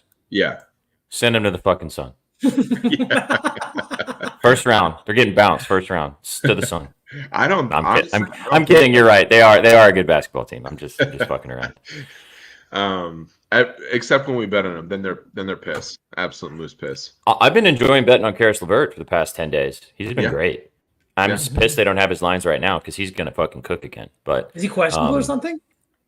No, I think they're just gatekeeping it. Not there. Yeah. Fucking assholes. Yeah. But the All right, should we move Cavs on? and the Kings both went from the darlings of the league last year to like kind of like a little rusty this year, and nobody really likes them anymore as much. Hey, bro, the Kings in the playoffs are going to be hard because they're always tough at home. If they get hot at the right time, look out because Sabonis is a terrible matchup. Fox can take over. Monk's been incredible. Like that team can be a problem if they get going in the playoffs. So, all right, boys, we're at the halfway point of the slate. And luckily for us, the last 3 games could be the best ones of the night. Yeah, they will be. Sure, for There'll sure. be 30-point blowouts for each one. So Absolutely. They're getting all cooked. But on paper, they look fantastic, and hopefully they are going to be that. We get some good Sunday basketball to finish off the day. Let's go to this next one. Wolves. Oh! Send them to the sun too. I hate this teams. Against the Warriors tonight, 1.5-point favorites at home in Target Center against the Dubs. Over under is 219.5. What are we seeing here, boys? Is it going to be an Ant show tonight? Is Steph going to cook in Target Center? What's the vibes? Ant 5 threes. We talked about his RA last night. We did. I have not been looking at Ant at all because I feel like he had that little dip where he would, breastfeed, at halftime or something. I don't know what he was doing. And he would just not show up to the games, but clearly he's been back.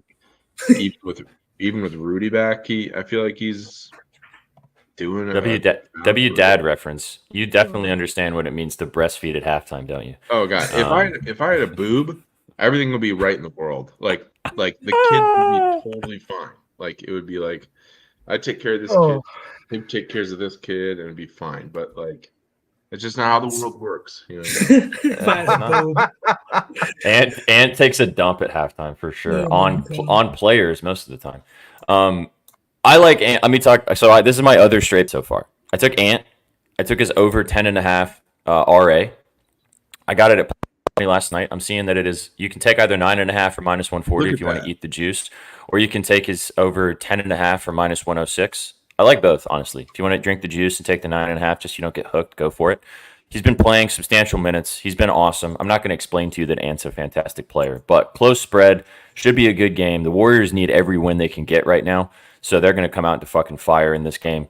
I love this line at 9.5. Could he cook in his points? Sure. I'm sure we're going to talk about that too. Like Chef just said, his threes is a nice spot too. But give me the RA. I mean, he's been doing everything. No Cat in the lineup still, obviously. He's got to kind of go everywhere on the floor. I know Gobert's going to grab some boards, but he's just been awesome. And I just am going to keep riding the hot hand here. I feel like the 9.5 is too low. Like I said, I got 10.5, but he's been flirting with like 15 to 16 to 17 per game. So set it and forget it for me. 8.9 potential assists over his last 10 games, 10.2 rebound chances over his last 10 games. Look at this. This is another thing. His offense, look at the offensive glass numbers over his last 20 games right here. You can see that he's kind of taken a little bit more of a step forward and crashing the offensive glass, getting his team second chance points. And against a team like Golden State, that lack of true center, whose big man is like Jonathan Kuminga, all very, very undersized. And we talked about it with Betalytics that like his under 6.5 or 5.5 rebounds. I think that this is a great, great spot. And again, guys, look at this outlier. They make it so simple for you. Mm-hmm. You know how many tabs I have to have open to find all these fucking different things? Like this is fantastic. That's all right here. If you literally just have an outlier subscription, if you you don't need us. Just, never did. You guys get a 7-day free trial. Six never had you on, friend. You guys can get a free trial from Outlier for 7 days. You can go check it out at Betting News. Outlier is $20 a month, but you can try it for 7 days for free. Let me drop the link for you guys in the chat. I can do that. Check it out. I got it. Oh, word. We also did a review of it. I reviewed it on Betting News. You can go check it out. You can read kind of how we use it. You're obviously seeing how we're using it live on the screen with you guys. But if you pair using Outlier for 7 days for free, and then you put it together with Betalytics, because then you can back up the recent trends and things like that you're seeing with the data from Betalytics, you got yourself, as Jeff would say, a nice little fucking stew. So get involved. I personally, this is a good question. I like Outlier better. Not only saying that because we have a deal with Outlier, but I actually prefer Outlier and the advanced data that they have. Obviously, Props.cash is great as well. So it's a very great resource. I know that all of these guys on the screen here also use Props.cash as well. For me, I get everything I need at Outlier. Love it. I think it's awesome. As V just pointed out to you, potential assists, rebound chances, how they've done against everybody recently. So there's so much advanced data that you can get on Outlier. And like I said, you can try it for free for 7 days. I'm not trying to sell you guys too hard on it. You see on the screen, we use it all the time. Go check it out. Yeah, that's a good question for you right there. Anyway, back to Ant. The guy's just been fucking phenomenal. Like, I kind of like his double-double for a spring too. Probably not going to get there, but I was going to say one thing about it, and then we kind of got on the sidetrack about Outlier. This is what I was going to say. We're at the point in the season where these superstars that are going to go into the playoffs, I think you're going to start to see a little bit of a ramp up with some of them on their intensity levels, so they don't come into the playoffs flat. And I feel like we're seeing that from Ant. We're seeing that from like Steph. We're seeing that from these guys that like LeBron. Like maybe they went through a little bit of a lull or like didn't have to kind of turn it on like, maybe a month ago. But we're getting close to playoff time, and these guys do not, especially if they have higher ambitions than just making it out of the first round or something like that. If they're trying to win the chip, Tatum, like these guys, they're going to start really getting their shit together and getting things in gear. And you're seeing it. I mean, look at like you said, he's hustling to rebounds. He's grabbing assists. He's doing everything is required to win and to do it well. So when we get in the playoffs, we're a well-oiled machine. We're ready to fucking rock and roll. So that's my last thing on Ant. We can talk about other stuff in this game now, but I actually like this look a lot, dude. The potential assists and rebound chances have kind of sold me here. The over 8.5. It was, you said? Or was it? No, sorry.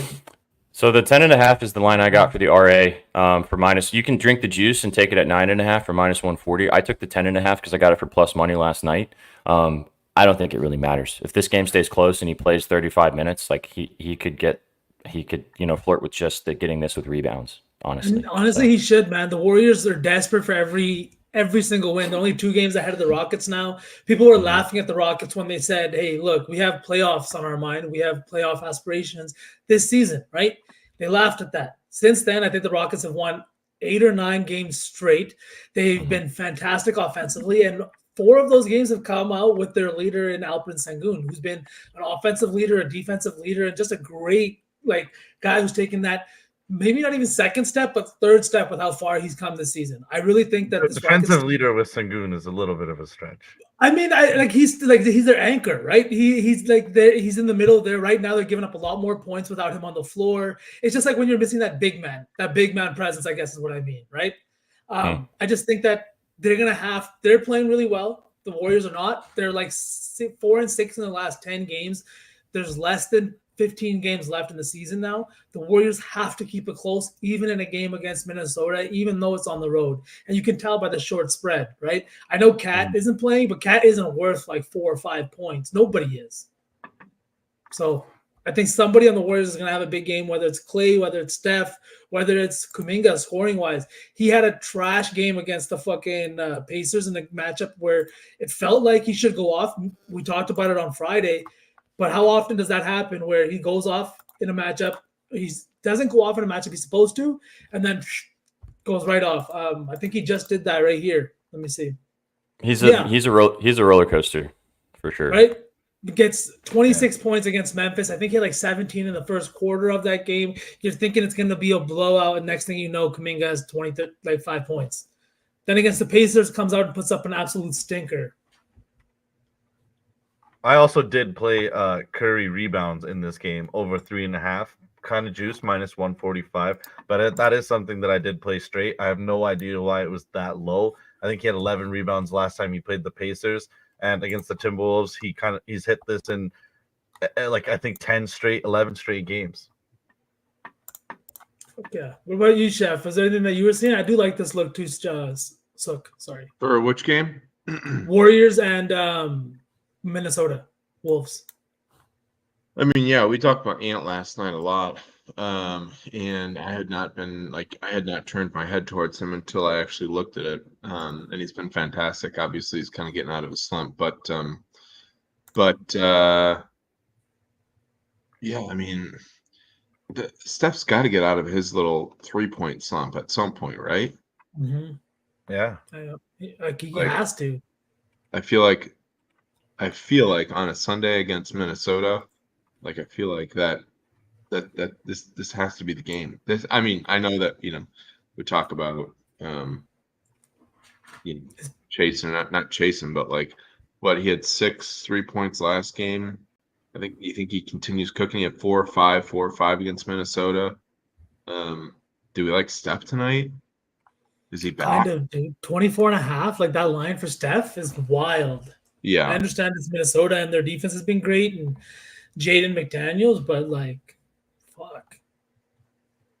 It's He had 38 against them last season, 25, 29. Wow, 38 was earlier. What about Steph RA? Yeah. Steph, yeah.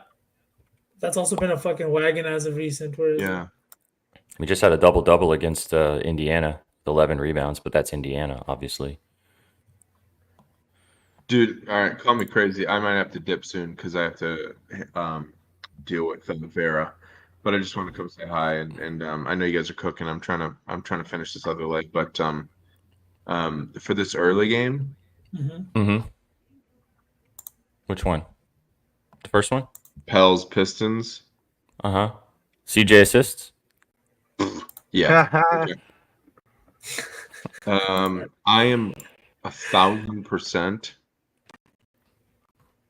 sprinkling on both triple doubles for Kate and Zion. Oh, both of them. Ooh. And I'm building out. I'm doing this. Hear me out. Call me crazy.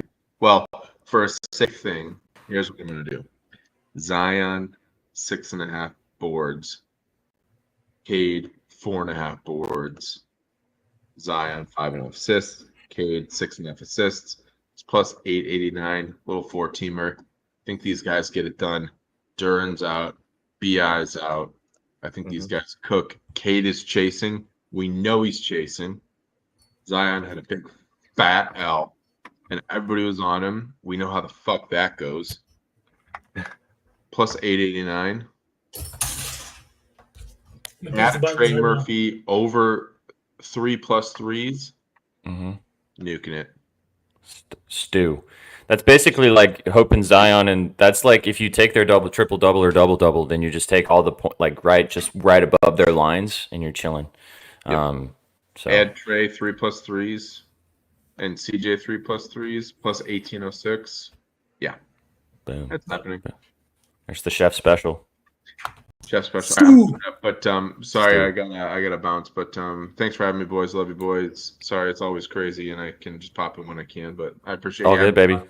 We love you, Chef. Love having you See here. ya. Take it easy, man. Boys. Peace.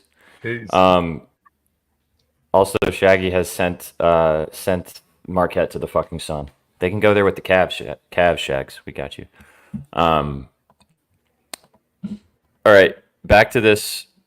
What do you guys want to do in this Warriors game?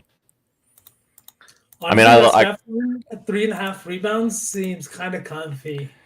I mean, So does Sook loves it. I know that I'm down with it too. Yeah, actually, Sook, you are right. R8 does also feel comfy, and I would be comfortable again double dipping on this game because, like, again, we said these are going to be some of the best games of the night. We're making a card for our show, right? If we're all going to be on it, let's throw it on there because I'm going to put Steph in something. I'm going to take Anthony Edwards R8 at 10.5. So you want to take both? You're saying? Yeah. We can't put the RA in the parlay because we can't do RA mixed with rebounds in the same game. So, we can take his rebounds in that one. I like Steph's. I like Steph's over 3.5 for this parlay. I mean, he's at 5, 6, 10, and 11 in 4 straight games against the T-Wolves. It's 4 rebounds. He could get it in the first quarter. Like, I agree. I have Ant straight. If we're gonna only do one thing from this game, we could do Steph's RA. But if we're gonna do 2, then we can take both their boards. I mean, Ant's been grubbing on the glass too. Yeah, he has. He has been. I'm also just down to take the Steph over 3.5. What is it, minus 135? That's not too much juice. It's minus 150, but it doesn't matter for the parlay. That's fine. Yeah, honestly, I like that too. We can just leave it there. What do you guys think? Yeah. Set it and forget it. Set it and forget it. All right. But I do, again, I've got Ant locked in as a straight bet, so. I also have it locked in, just so everybody knows I'm tailing SPJ on that one. Let's go. I think Prindy is too. You guys can bitch at me later. Never. All right, Steph over 3.5. Wait, Sook, did you want to do this as your Saucy 4 entry, or are you going to pick something different? Oh, yeah. Or is it Tosan? Okay, I'll ask you guys this because we're going to get to this next game. I had 2 plays that I really liked today. It was Miles Turner, 2 threes, plus money, or Steph Curry juiced over 3.5 rebounds. For a parlay, I think I like the rebounds look a little better. For a straight bet, probably Turner threes, just because it's probably plus money. But the only thing that concerns me is but Betalytics wants to do Kuminga under 5.5 rebounds, which I guess would kind of tie in. We could do Steph over Kuminga under, which would be funny in our parlay. That's a gross parlay. It's a weird SGP. Sexy though. Let's put Curry in this, and then we'll put Turner in the bets and the Saucy 4. It'll also juice up our Saucy 4 too, because you said it's up plus money is threes line. Yeah, I'm pretty sure. I would assume. Over 1.5 plus 155. Yeah. Back-to-back You guys- games, he's gone under, but he's taken 4 attempts, 9 attempts, 13 attempts over his last 3 games. That's the kind of volume you love.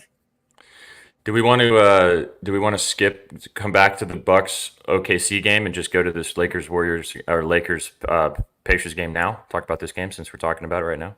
Yeah. Then we can Sure. go back to the Thunder Bucks. All right, so we've got Lakers Pacers last game of the night in crypto. Indiana 3.5 point underdogs against the Lakers. Over under is 241. One of the highest overs we've seen in a couple weeks.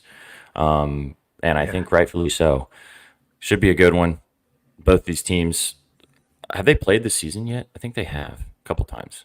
Let me just double check here. I know V, I know you have a play in this game already. They have played once this year so far. What are you guys seeing in this one? Sook, you want to go ahead and talk about Turner real quick before we talk about some other things? Yeah, the Turner's play was 100% just from the plums. Obviously, he hasn't really played a lot with Pascal Siakam. The Pacers really depend on getting into the paint. They average almost 60 points per game in the paint. That would lead the association. They depend on Pascal Siakam. That's why they went and traded for him, to go get another guy that can fit into that game plan of getting into the point. He averages 13 points a game in the paint. And I think today, with the strong inside presence of Anthony Davis, I think that it's going to be an opportunity for Miles Turner to get 4 or 5 wide open threes, and I hope he hits 2. And bring this man up. Bring this beauty up.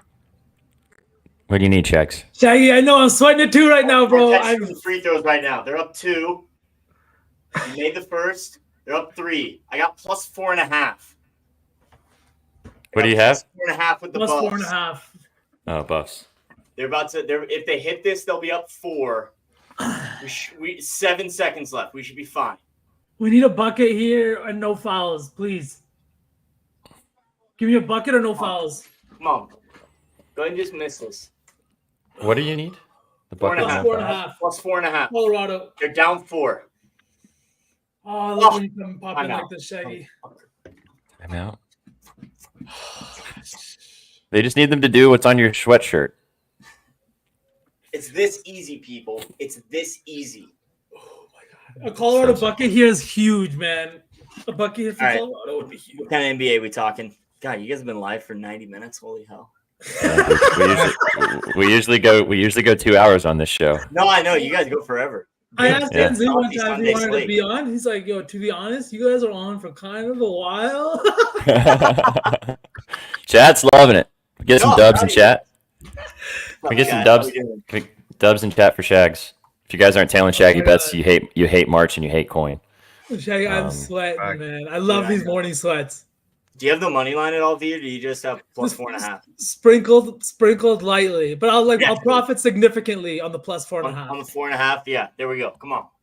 Dubs for Shags. Dubs. Come on. Dubs. Are they out of the All timeout? Do your thing. Do your thing. They're coming back from timeout, but Okay. All right. holy moly. We'll have you in the shadows. We'll bring you. Yeah. Hey, man, time flies when you're having fun with us, baby. Didn't expect to be sweating Marquette money line. As long as the Bucks cover 4.5, Justin, I'll reason with you. I'll reason with you. Settle Bless with you, you. Jesus. Thank you. Shaggy, did anything happen yet? No, coming at 7 seconds, 7.4 on the clock. I want the Buffs to just go down and miss. Go down and miss. Let time run out. Or make some free. Can we get some free throws? Maybe make it a little comfier. Come on. Here we go. KJ Simpson. What do you? They missed. Plus Over. 4.5, baby. Emmy. Game over. 4.5. Yes. Cash money. Cash money. Okay, thank you. So, Pulls up 3-pointer. Bang! Minute. Bang! It's good. Still covered. Wins the game at the buzzer. Has Bang. the Indiana State game started yet? The which one? Indiana State? Indiana State. Oh, that's a good question, actually. Yeah, what's going off right now? I missed one CBI earlier. Northern Colorado didn't get it done. Which I wish I would have known 3 of their best players were sitting out.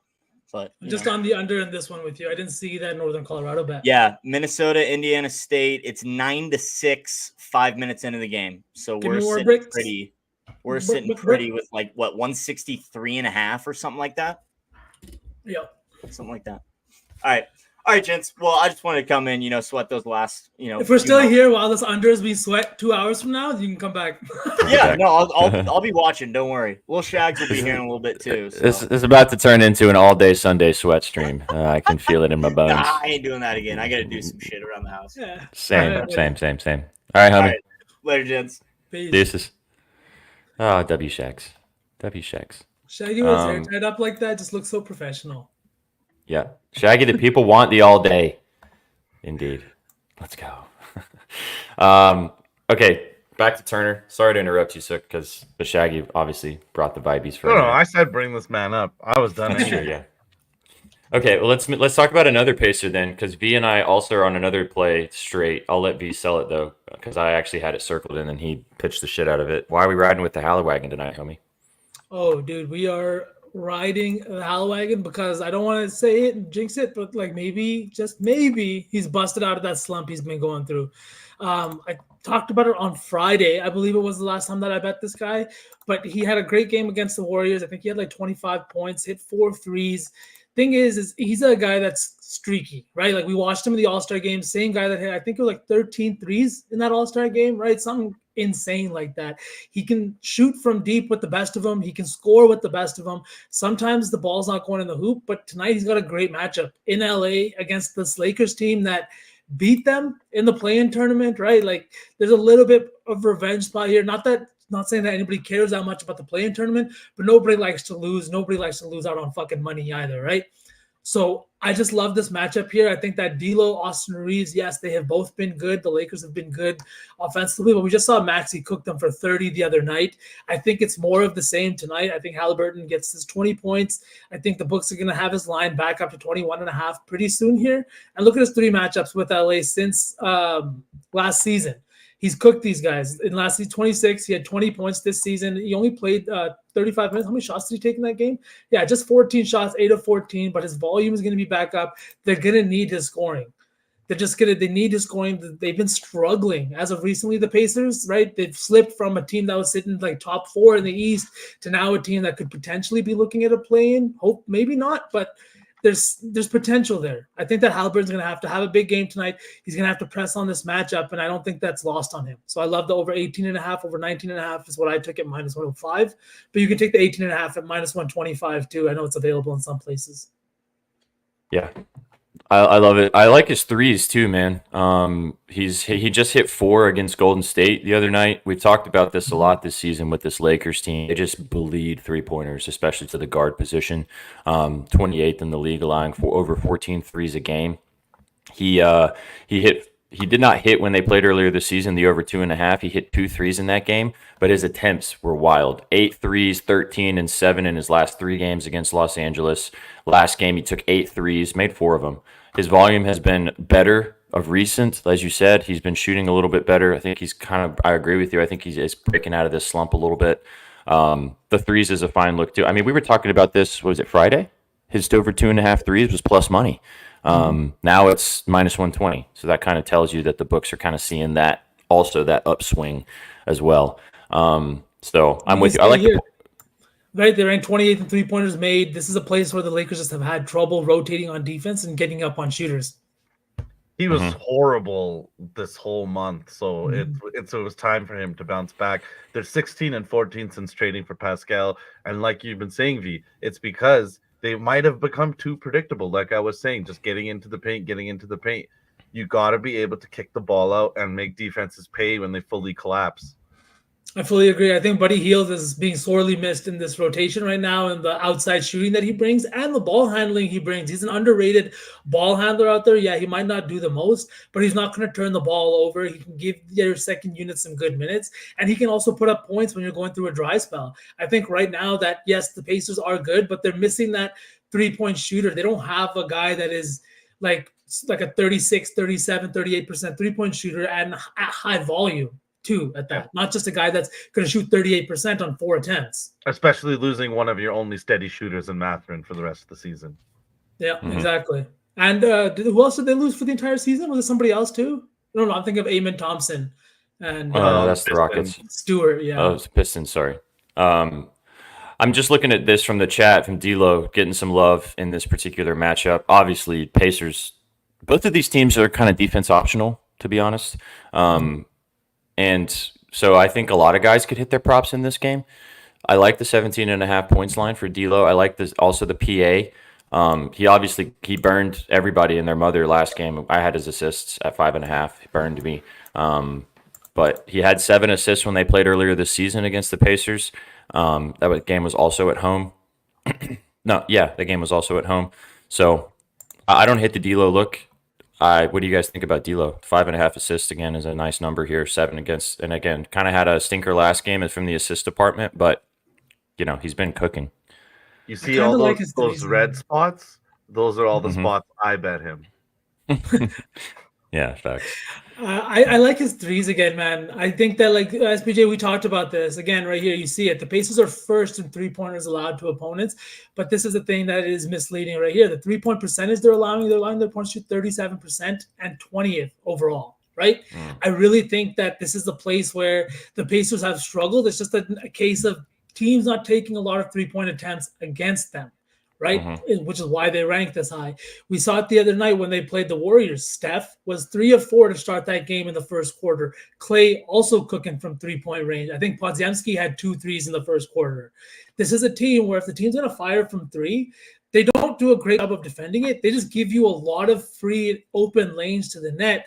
So it's like teams take those. But a guy like D'Lo who loves the 3-point shot, he also just broke the Lakers' single season record of 3-pointers made. And Laker fans everywhere listening to this, I just want you to know that this is the same guy you guys wanted to trade seasons, like multiple times, so many times over the season. And now he holds the record for most threes made as a Laker. And he's going to hold that record for probably a long fucking time.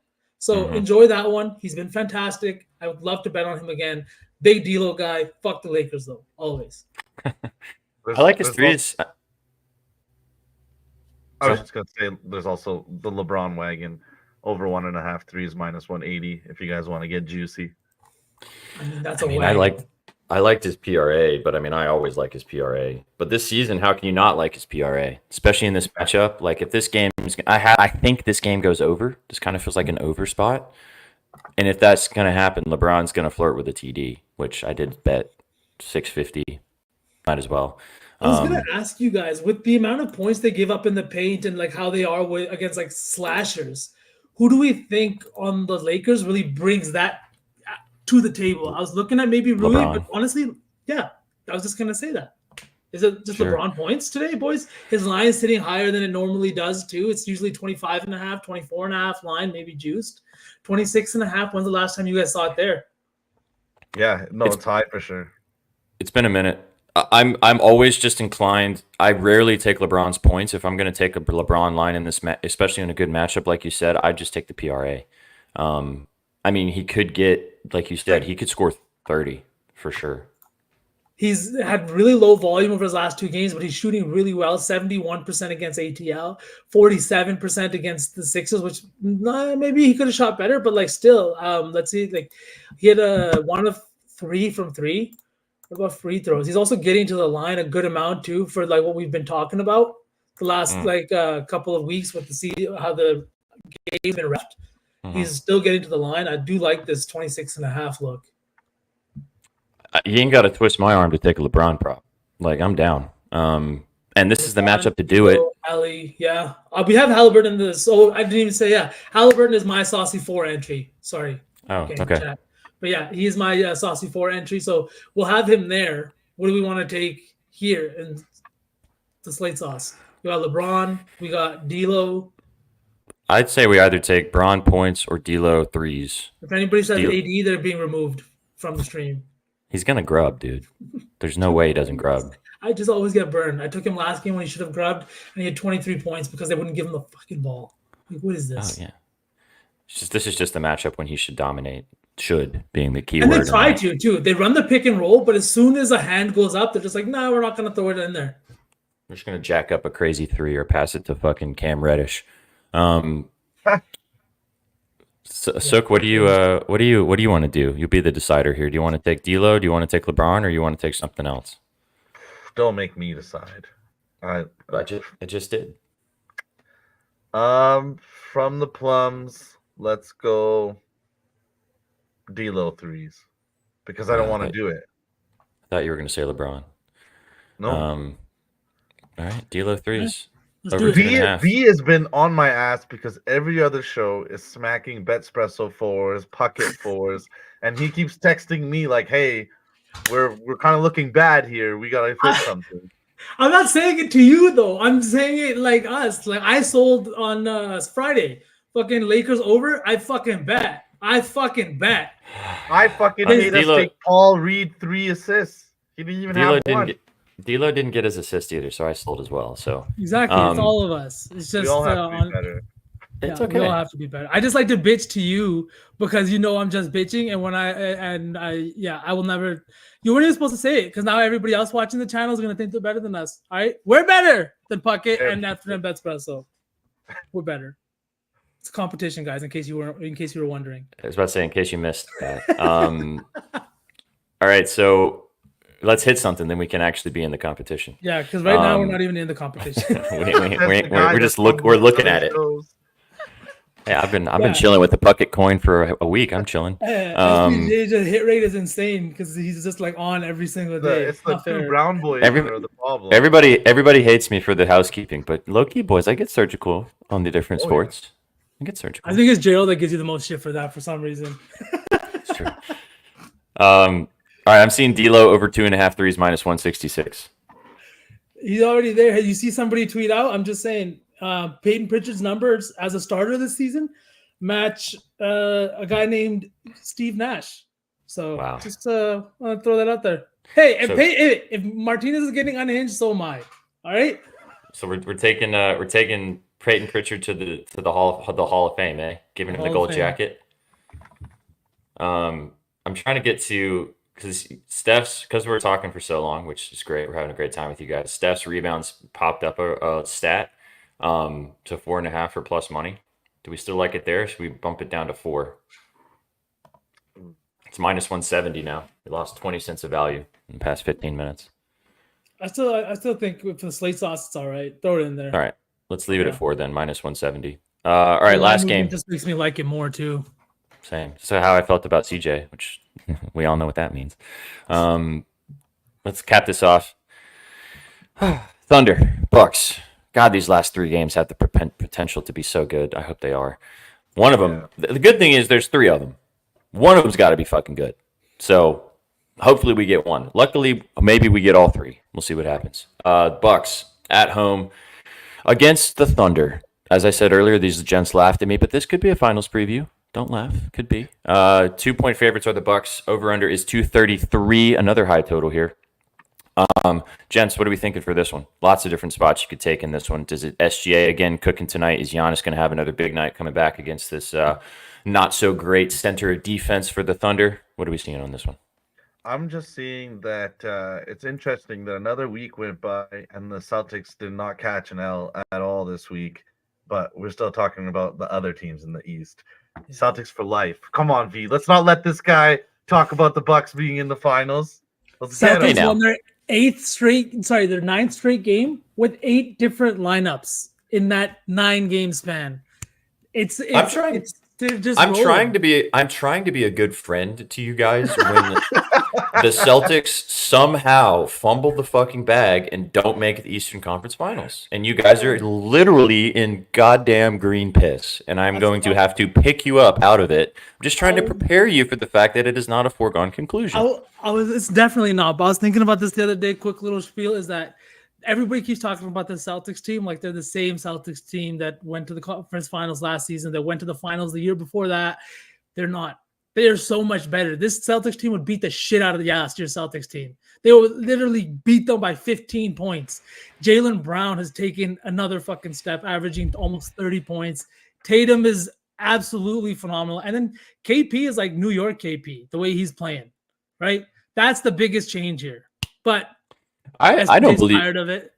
No. I'm not tired. I'm just trying to be a man of the people. I don't want this to turn into a Celtics podcast. They have those already that you can listen to. I've been applying relentlessly to one, but they said you got to be from fucking Boston. You have to have an accent. So I agree with and we talked about it a lot this season. After watching the Celtics this year, I agree with this take, and I'm not a Celtics fan, but I've listened to these stands all season. This is the year for the Celtics to win. Like they should win the ship. They are the best overall roster. They are the best team in the league. But as we've seen in the playoffs, over a 7-game stretch, I mean, last season they went down because the Heat got hot and Jason Tatum rolled his ankle in Game 7. Like these are the things that can happen that can derail an entire perfect season. I agree with you that this team should win it all. First of all, the Bucks ain't fucking getting there whatsoever. You know I don't believe in this team. They ain't going. They will make it past the Knicks. A healthy Knicks team beats the Bucks. That I agree with. I like the Knicks. I think shambles. OG's in shambles, boys. I don't know how much he plays the rest of the way. Yeah, that elbow is going to end up being. Did you guys see someone report that apparently OG doesn't like to play through pain? Like, what kind of fucking stupid ass like reporting? Like, why is that a story? Why, like, do you like to play through pain when you're fucking sick? Do you write your articles? Like, what the fuck? Like, shut the fuck up. I said, like, it's shit like that really pisses me off. He came back, he played through pain, and now he's gonna be out for another extended period of time because he fucking did that. This like, is what are you doing? This is the most passion that I've seen you show about a New York Knick. I love OG, man. He's a real one. His defensive game, and what he like he's it's a hooper. Just fantastic. Yeah, he's like Marcus Smart, bro. He actually changes defenses at the guard position, which is so hard to do. All right, that was my back on track. We are literally losing value on our Saucy slate plays by the second. So let's try to lock this in. Let's finish this game off. Thunder, Bucks. What do you guys like? I mean, we could go different angles here. SGA, I love SGA in this matchup. As Rob was saying earlier, he cooked the Bucks previously. Hasn't really hit his points in the last few games just because they haven't really needed him to. But the Bucks struggle against guards. We talked about it all year. That's not getting any better. What are we thinking? Is it SGA? Is it Giannis? Also, maybe Dame assists. Bucks at home shoot a lot better. What's the reads here, guys? Honestly, dude, I really feel like Shea is due for a big game. This is the first kind of marquee matchup he's had in a little while. The last two that you can see he had was with Indiana, if you want to call Indiana a marquee matchup with how they've been playing recently. But then this game against Dallas here, right? He had 31 points, took just like 16 field goal attempts. He shot really well. In his last two games, he's back up to 20 and 20 field goal attempts.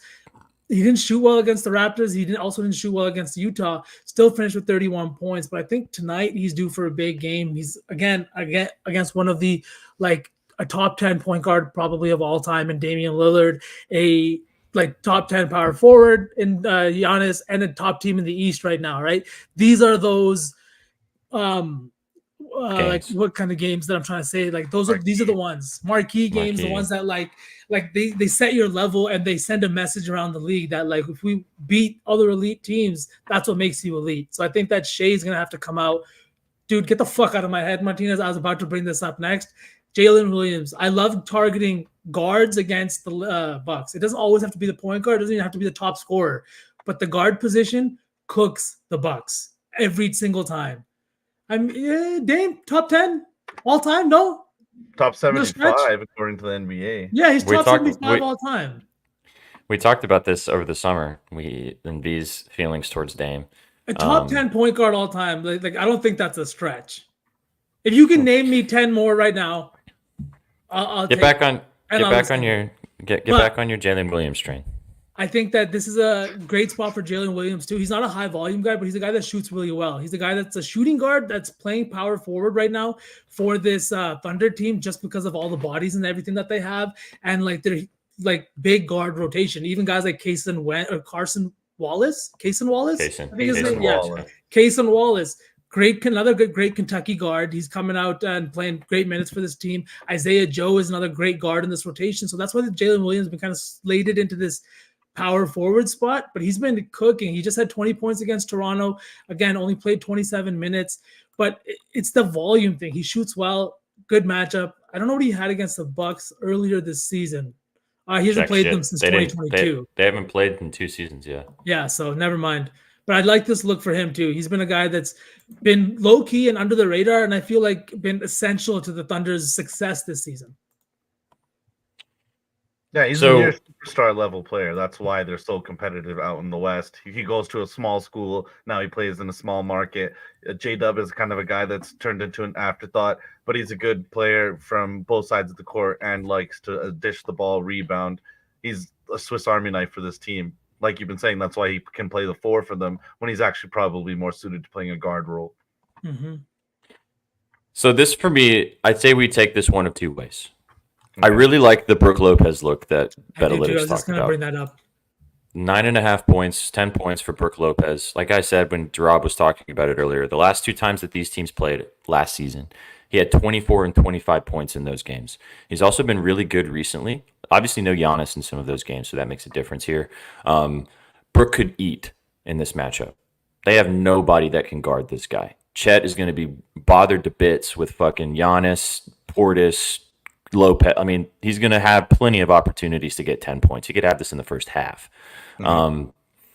However, I would be concerned about taking this and then feeling like a complete bozo when fucking SGA has 35 points and it was right in front of our faces.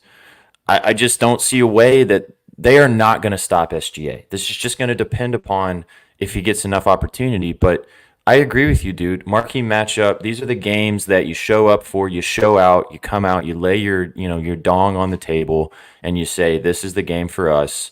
I mean, 30 plus for SGA, I think, is a fine spot for our parlay if we wanted to do that. I mean, his 31.5 is his line. 30 plus is minus 150. That totally gets the job done here. I just don't see a way that SGA doesn't get close to 30 or even go over it. I think that's the spot. However, if we wanted to get a little sneakier, 10 plus for Brook Lopez would be my vote. I love that line. I do like the 10 plus too. And I was just showing right here, you can see his splits with Giannis. He still hits this line in 26 of 33 home games. He's been an absolute beast at home. And I think he's got a great matchup. I love this line. But like you said, SGA also has a fantastic matchup. These are not the kind of matchups that we get every day where we see 2 teams. And I think the spread's kind of short. Dude, I know the Bucks have struggled a lot. But this is a Thunder team playing on the East Coast, playing on a Sunday here, coming off that not a great game against the Raptors. They didn't really blow them out. I think they might have covered. I can't remember. But maybe if they did, barely. I know SGA had to play high minutes, and most of the Thunder team did. Thunder are still pretty rested. I think that they stay close in this game, and I think Shea's going to have a big game for them to do it. This is the game, like we said, that you have to have big games. You have to have big games against other superstars. It doesn't matter if you're putting up 65 or whatever fucking that's a high number, 35 against the Portland Trailblazers, right? Those games don't really matter as much as the way you do against the Bucks and teams that you could potentially see in the finals. Mm-hmm. Yeah. This is also, I really like this too, Straight Locks. This is a great one. He's been really good since coming back. The last couple games, it's a little inflated because there's been no Giannis. I was looking at this last night when I was kind of looking for some cheeky RA lines. He had 6. I think I had 12 RA. I'm pretty sure. Let me just look at it as well while you're pulling it up here. He also scored like crazy. I mean, but I think that has to do with Giannis not playing. So I don't think that will be the case necessarily from a scoring perspective tonight for Chris. But his RA does look very tasty. It's low. I think it's 9.5. He's hit that in 7 of his last 8 games. 6 rebounds, 6 assists last game. 7 and 3 the game before that. Like that. Don't think we're going to throw it in this, but definitely like that spot. Straight Locks as a straight bet for sure. Just wanted to comment his on that. assist line also, he's been sitting at 7.7 potential assists over his last 10 games. Rebounds, he's sitting at 8.5 rebound chances. He's hit his 4.5 assist line in 7 straight home games. Wow, Cade is out. Fuck. He's also averaging 8.6 potential assists at home in his last 10 games, which is quite a bit, and a significant jump from what he's doing just in general. Well, we've talked about this Bucks team. They shoot way better at home. Mm-hmm. A lot of teams do, but especially this Bucks team. That's why I like targeting Dame's assist at home versus away is a really big thing. But it's kind of it looks like it's kind of the same for Middleton too. Home game. He only played the 17th against Phoenix, which is a week ago. He only played 25 minutes in that game, and he had 7 assists. No Giannis, so that helped that number. But, I mean, I like this. I like the assists. But again, Are we gonna feel like fucking idiots if we take 4.5 assists for Chris Middleton and SGA drops 30 and we're just like, like this? I feel like this game is one of those like, just take a star. It's Just not take a often that star. we bet SGA, to be honest. I think today is a good That's day to true. bet him.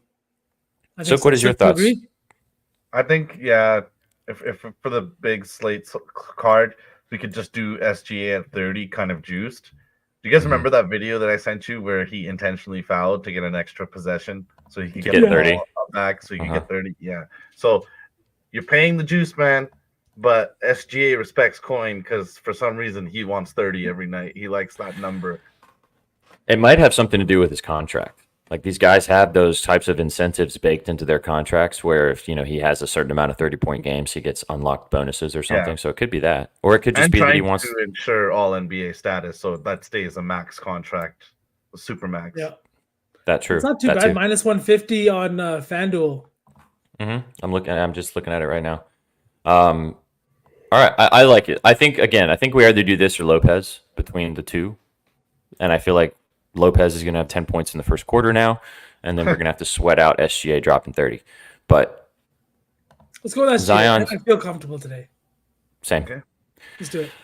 All right, so here you guys go. Let me adjust the bottom ticker here because we have our 6 legs locked in. We didn't do anything. Do we want to circle back and throw Wiseman in this? We can't. The It's all Pistons locked. props. It's also no Cade, dude. This is going to turn into a absolute dumpster fire. Yeah. If This you, is did lock Zion in and that CJ. Wiseman, if you did lock in Wiseman at 12.5, though, you might be laughing later on today. It's probably going Why to you 20 watch again. the show? Also, Ivy assists would be cheeky because he's going to be the Oh, fucking yeah. primary ball handler for the Pistons now. For Sasser, points. Also, SGA over or 30 plus points. All right, so for the slate sauce, we have plus 27-17 for 6 legs. And it is scrolling at the bottom of the screen for you guys if you'd like to lock it in. All of these lines you can bet straight. Some of them are a little juiced. Steph, 4+ rebounds, for example. SGA at 30 points.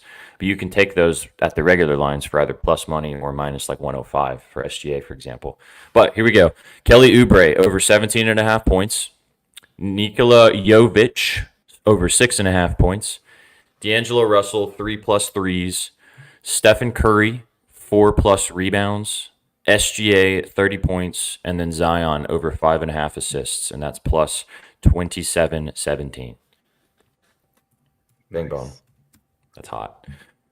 Scrolling at the bottom. I know I went by fast, but it's scrolling at the bottom. So just keep looking at it. It's down there. You'll see it. It's not going anywhere. If you guys want to lock it in with us, we will also post it on our Twitter.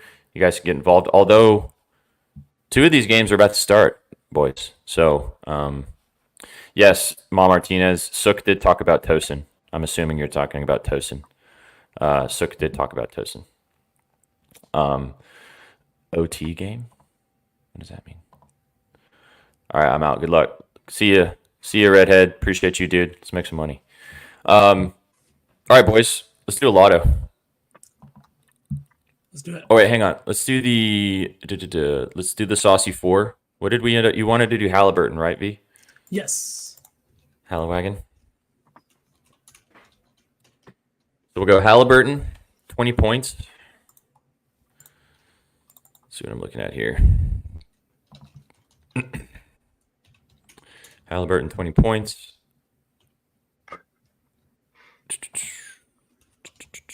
Where we go here? 19.5. Beautiful. Sook, what do you want to do? Steph man. rebounds, right? Steph reads, right? Over? Yeah. Are we comboing? We're going Steph rebounds over and then Kuminga under? Oh.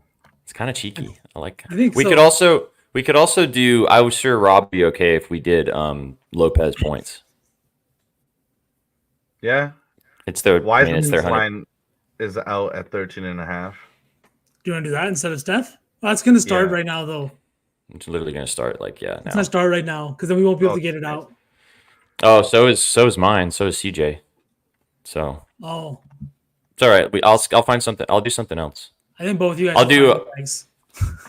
Oh God. Okay, Well- so look, we're going to give you Steph and we're going to give Rob Lopez. Okay, yeah.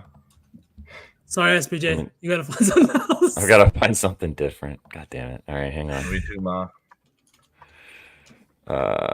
What is the Steph rebounds? Yeah, E. we double dipped on that, but that's okay. Or do you want to take the RA? You want to stick with the Reeves? Oh. Stick with the Reeves. Stick with the Reeves. Okay. All right, last one for me. Oh, God damn it. What do we not have? We don't have anything. All the early games or the Cavs Heat. Cavs Heat. Do you just want to take the over? What about Ant? RA. Wait, SPJ. I can't because we're in the same game as Steph. Oh yeah. Oh, take Steph out then. I'll find something else. Are you sure? Yeah. You know, we could do Turner threes. You really like that. I do love Turner threes. Let's do Turner threes. Wait, you guys probably just watched us fumble the bag like 4 times. No, so. we did not. No bag fumbling today. There will be no bags fumbled. RA, Ant. I'm getting 9.5 minus 140. I like that. All right, so NBA. Turner threes, you said, yeah? Yeah. Over 1.5 plus 150. Oh, it's going down. It's going down for real. Okay. I can't we combine? What the fuck? Why can't I put those together? So then should we, if we're not taking, or you're taking Ant, right? SPJ you said? Yeah. It's not Yeah. letting me. Oh, here we go. Over 10.5 or 9.5? 9.5. Turner. What are the odds? Oh, we've got I'm doing it wrong. Sorry. All right, so I've got Halliburton. It wasn't letting me do it because Halliburton and Turner are in the same game, but I'm just was pressing the wrong things. So I got Halliburton 20 plus Turner threes over 1.5. What are we looking at here? Miles, where are you? Here we go. And then what is your leg V? No, you did Halliburton. Rob wanted Bucks. Nice. Points, Brooke Lopez, 9.5. And then Ant RA to round us out is that gets us to plus 1,196. Plus 1,196. Love it.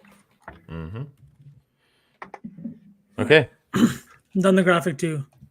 You're sexy. Thank you. We'll post this right now. Okay. Let's round it out. Let's quick lotto, put together our favorite spots, and get out of here. Been live with you guys for a long time. Hope you guys have been enjoying. Gerald said he drove to Edmonton and back, and the lab's still labbing. Hope you guys are enjoying it so far. This first game, this Pistons game, is about to tip off. Let's throw something together here. We'll have our favorite kind of long shot spots that we can put together, and then we can get out of here. What are some of the best situations that we're seeing? Jovic, we wanted to do Jovic for threes, right? 3 2 threes. threes, yeah. 3 threes. Yeah. 3 threes is plus 700. Yeah, should we just go 2 at plus 185? I mean, I kind of like the 3, but we could I do like 2. the 3 too. All right, let's do the 3. I'm down. I am down. Let's get get around jiggy Why with don't- it. Should we do 3 guys to score 3 threes? It could be fun. Who are the Yeah, other who- 3 that you're thinking? Who are the other ones you're thinking about? For So- lotto, So if we're thinking about taking Lopez, his 3 threes is plus 280. oh. But does he just body Chet and get drop steps? But Chet likes to float around the floor. Yeah. I just think he's going to be running a lot of those picks and pops. I was trying to find somebody for 3. But we don't have to fit into that mold unless we find some that kind of makes sense, you know? I'm just checking Betalytics right now. We could also just we don't have to take all guys for 3 threes. We could just take 3 guys for 3-pointers. We could do like a threes lay. Do it Yeah. that way. Because I I mean, we're already on Lopez points, and like he does shoot threes. His line's Yeah. 1.5. Like, to be honest, we're going to need him to hit some threes if he's going to hit his points line. He's the kind of guy that, like, he shoots from deep often He's hit- and well. He's hit 3+ in 2 of his last 4 games. He had 2 missed. He hit 2 threes. And he took 5, 4, 5, and 10 in his last 4 games. PG threes. It's a 3.5. Tosin Dub. That's a sneaky little snipe before the game starts. What do you guys think? You guys want to do the 3 threes for? I was thinking also we could take D'Lo's threes laddered because or Halliburton even threes laddered. Yeah. I could get down with Halliburton at like 4+. We could do. What if we did like a 5-4-3? 3, 4, 5. Yeah, I like that. Let's do that. Okay. So we got 3. We got 4 for Halliburton, and who do we trust to hit 5 threes today? Holy shit. Dame. Dame or Curry, yeah. Well, Steph's Curry's line line is going to is be 4.5. Yeah. Clay. He No. sucks against the Wolves, dude. He's awful against Minnesota. I was looking at it. I want to take his points again, but it's there. He's due for. He's also been really good. He's due for a stinker, and this is not a good matchup for him. Jose Alvarado threes. That is cheekily disgusting. That's probably smacking. What are we doing? Halliburton 4, right? 220. Okay, so we need someone to hit 5 threes, eh? Let's see. I posted the cheat sheet to Twitter. If anybody wants to go see the Saucy 4 or anything like that, go take a look. Beautiful. What about Lou? D'Lo? Same game, sure. I like Dort too against the Bucks. His 3 threes is +210. We could do 4-3-3, I guess. Wait, I'm just kind of thinking with the Bucks defense and everything. But what about Miles Turner at 3? Oh, even Like we're already double dipping on Brook. Oh, even the 2 is the big ask, man. that's true. Fair. D'Lo for 5 is What about +3.7. Ooh, now He's that not a high volume guy, so we might get good value on it. It might be fucking straight dog shit play, but I mean, we're looking for a lotto here. What's the that is also Maxi. Maxi could also pop off at any time. we could Maxi for 5. We could do like because Oubre 3, Lopez 3, and then Dort 3. Oubre for 3 is +290. He's only done it in 1 of his last 10 games, and he really doesn't shoot that many threes. Dog shit play. Stay off of it. PG threes from Parlays for Days. It's got some love. 5. Oh yeah, so you said that too. We could do PG at 5. And then who do we have at 4? Do we have anybody at 4? Yeah, Halliburton. PG, Halliburton, Lopez. 5-4-3. What is PG's threes? He's hit 4+ and sure. Let's take PG. I don't like betting him, but I'm down. You guys like him, so let's get it. +330 for 5+. Now we're cooking, boys. I mean, we burnt it. Whatever's on the stove is burnt. Wait, didn't we have Jovic in this? We have Jovic in this, not Lopez, right? Yeah. Jovic 3+ threes, Halliburton 4+ threes, PG 5+ threes, and Jose for 2. Throw Jose. What is Alvarado for 2? Just out of curiosity, is it even on here? If it's +200 or better, we'll throw it in there. But Why not? That is. Oh, it's +100. yeah, let's just leave it. Let's let Jose just be little Grand Theft Alvarado. Our cake is baked. We don't need to add any Alvarado frosting to it. All right, Jovic 3 threes, Halliburton 4 threes, Paul George 5 threes, +11,164. Bing bong. Beauty. Not Right now. done. All right, chat. Oh man, it's been fun hanging out with you guys. Over 2 hours. Who's had fun listening to us talk about the Saucy slate with you guys on this beautiful Saucy Sundays, talking all about the NBA? We've had fun. We hope that you guys have had fun with us kicking it. Shout out to our friends with Betalytics for popping into the house. Just as a reminder, if you guys want to get involved with Betalytics, you guys can go to betalytics.com. Be sure to use our promo code BNews. You get 30% off your subscription. You can also go to bettingnews.com to check out outlier.bet, and you can try that for 7 days for free. Get involved with all the data you just saw on the screen for the past 2 hours and so much more. Love Saucy Sundays. Let's go, Oshkosh Minaj. We appreciate all you guys in the chat that come and hang out with us every single day on this show, on this channel, wherever you guys are supporting us, wherever you're supporting us. Appreciate you. Couldn't do it without you. Just trying to make you guys some money and vibe out along the way. We hope we've been helpful with that. Go follow the amigos on the Twitter machine at Vsauce, 3As, at Jess Sook, and go follow me at Sweatpant Jesus. Go follow all of us at Betting News. As Vsauce said, he just dropped the cheat sheet, which is basically the parlay we just put together with you guys, and the Saucy 4 as well, which is on Twitter at Your Betting News. Boom. Well Vibes, done. boys. W Vibes. housekeeping. Thank you. Hopefully we get a wonderful day of Sunday basketball. We're due. We're so fucking due for a good day of Sunday basketball. Let's hope that it's today. Gents, you got any final words for the kids before we get out of here? Let's have a fucking day. Tune in tomorrow to Afternoon Bet Espresso. We're live every single fucking day. And let's have a fucking day, guys. Let's end the weekend with a bang. Mm-hmm. It's in the weekend with a bang. As he said, well done, V, with the W housekeeping. We're going live tomorrow for Afternoon Bet Espresso at 5:30 Eastern. Be sure to tap in with us tomorrow and every single day on here. Give us a follow on Twitch if you're not already. You get the notification every time we go live. Come and hang out with you guys, vibe out, and smack some bets. Can you repeat the threes? Yes, it is Jovic for 3 threes from the Heat.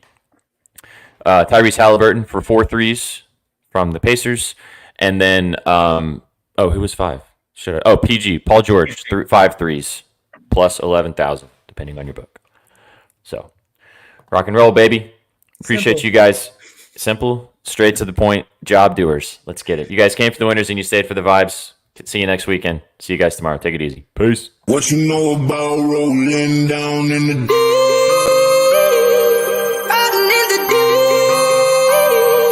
down in the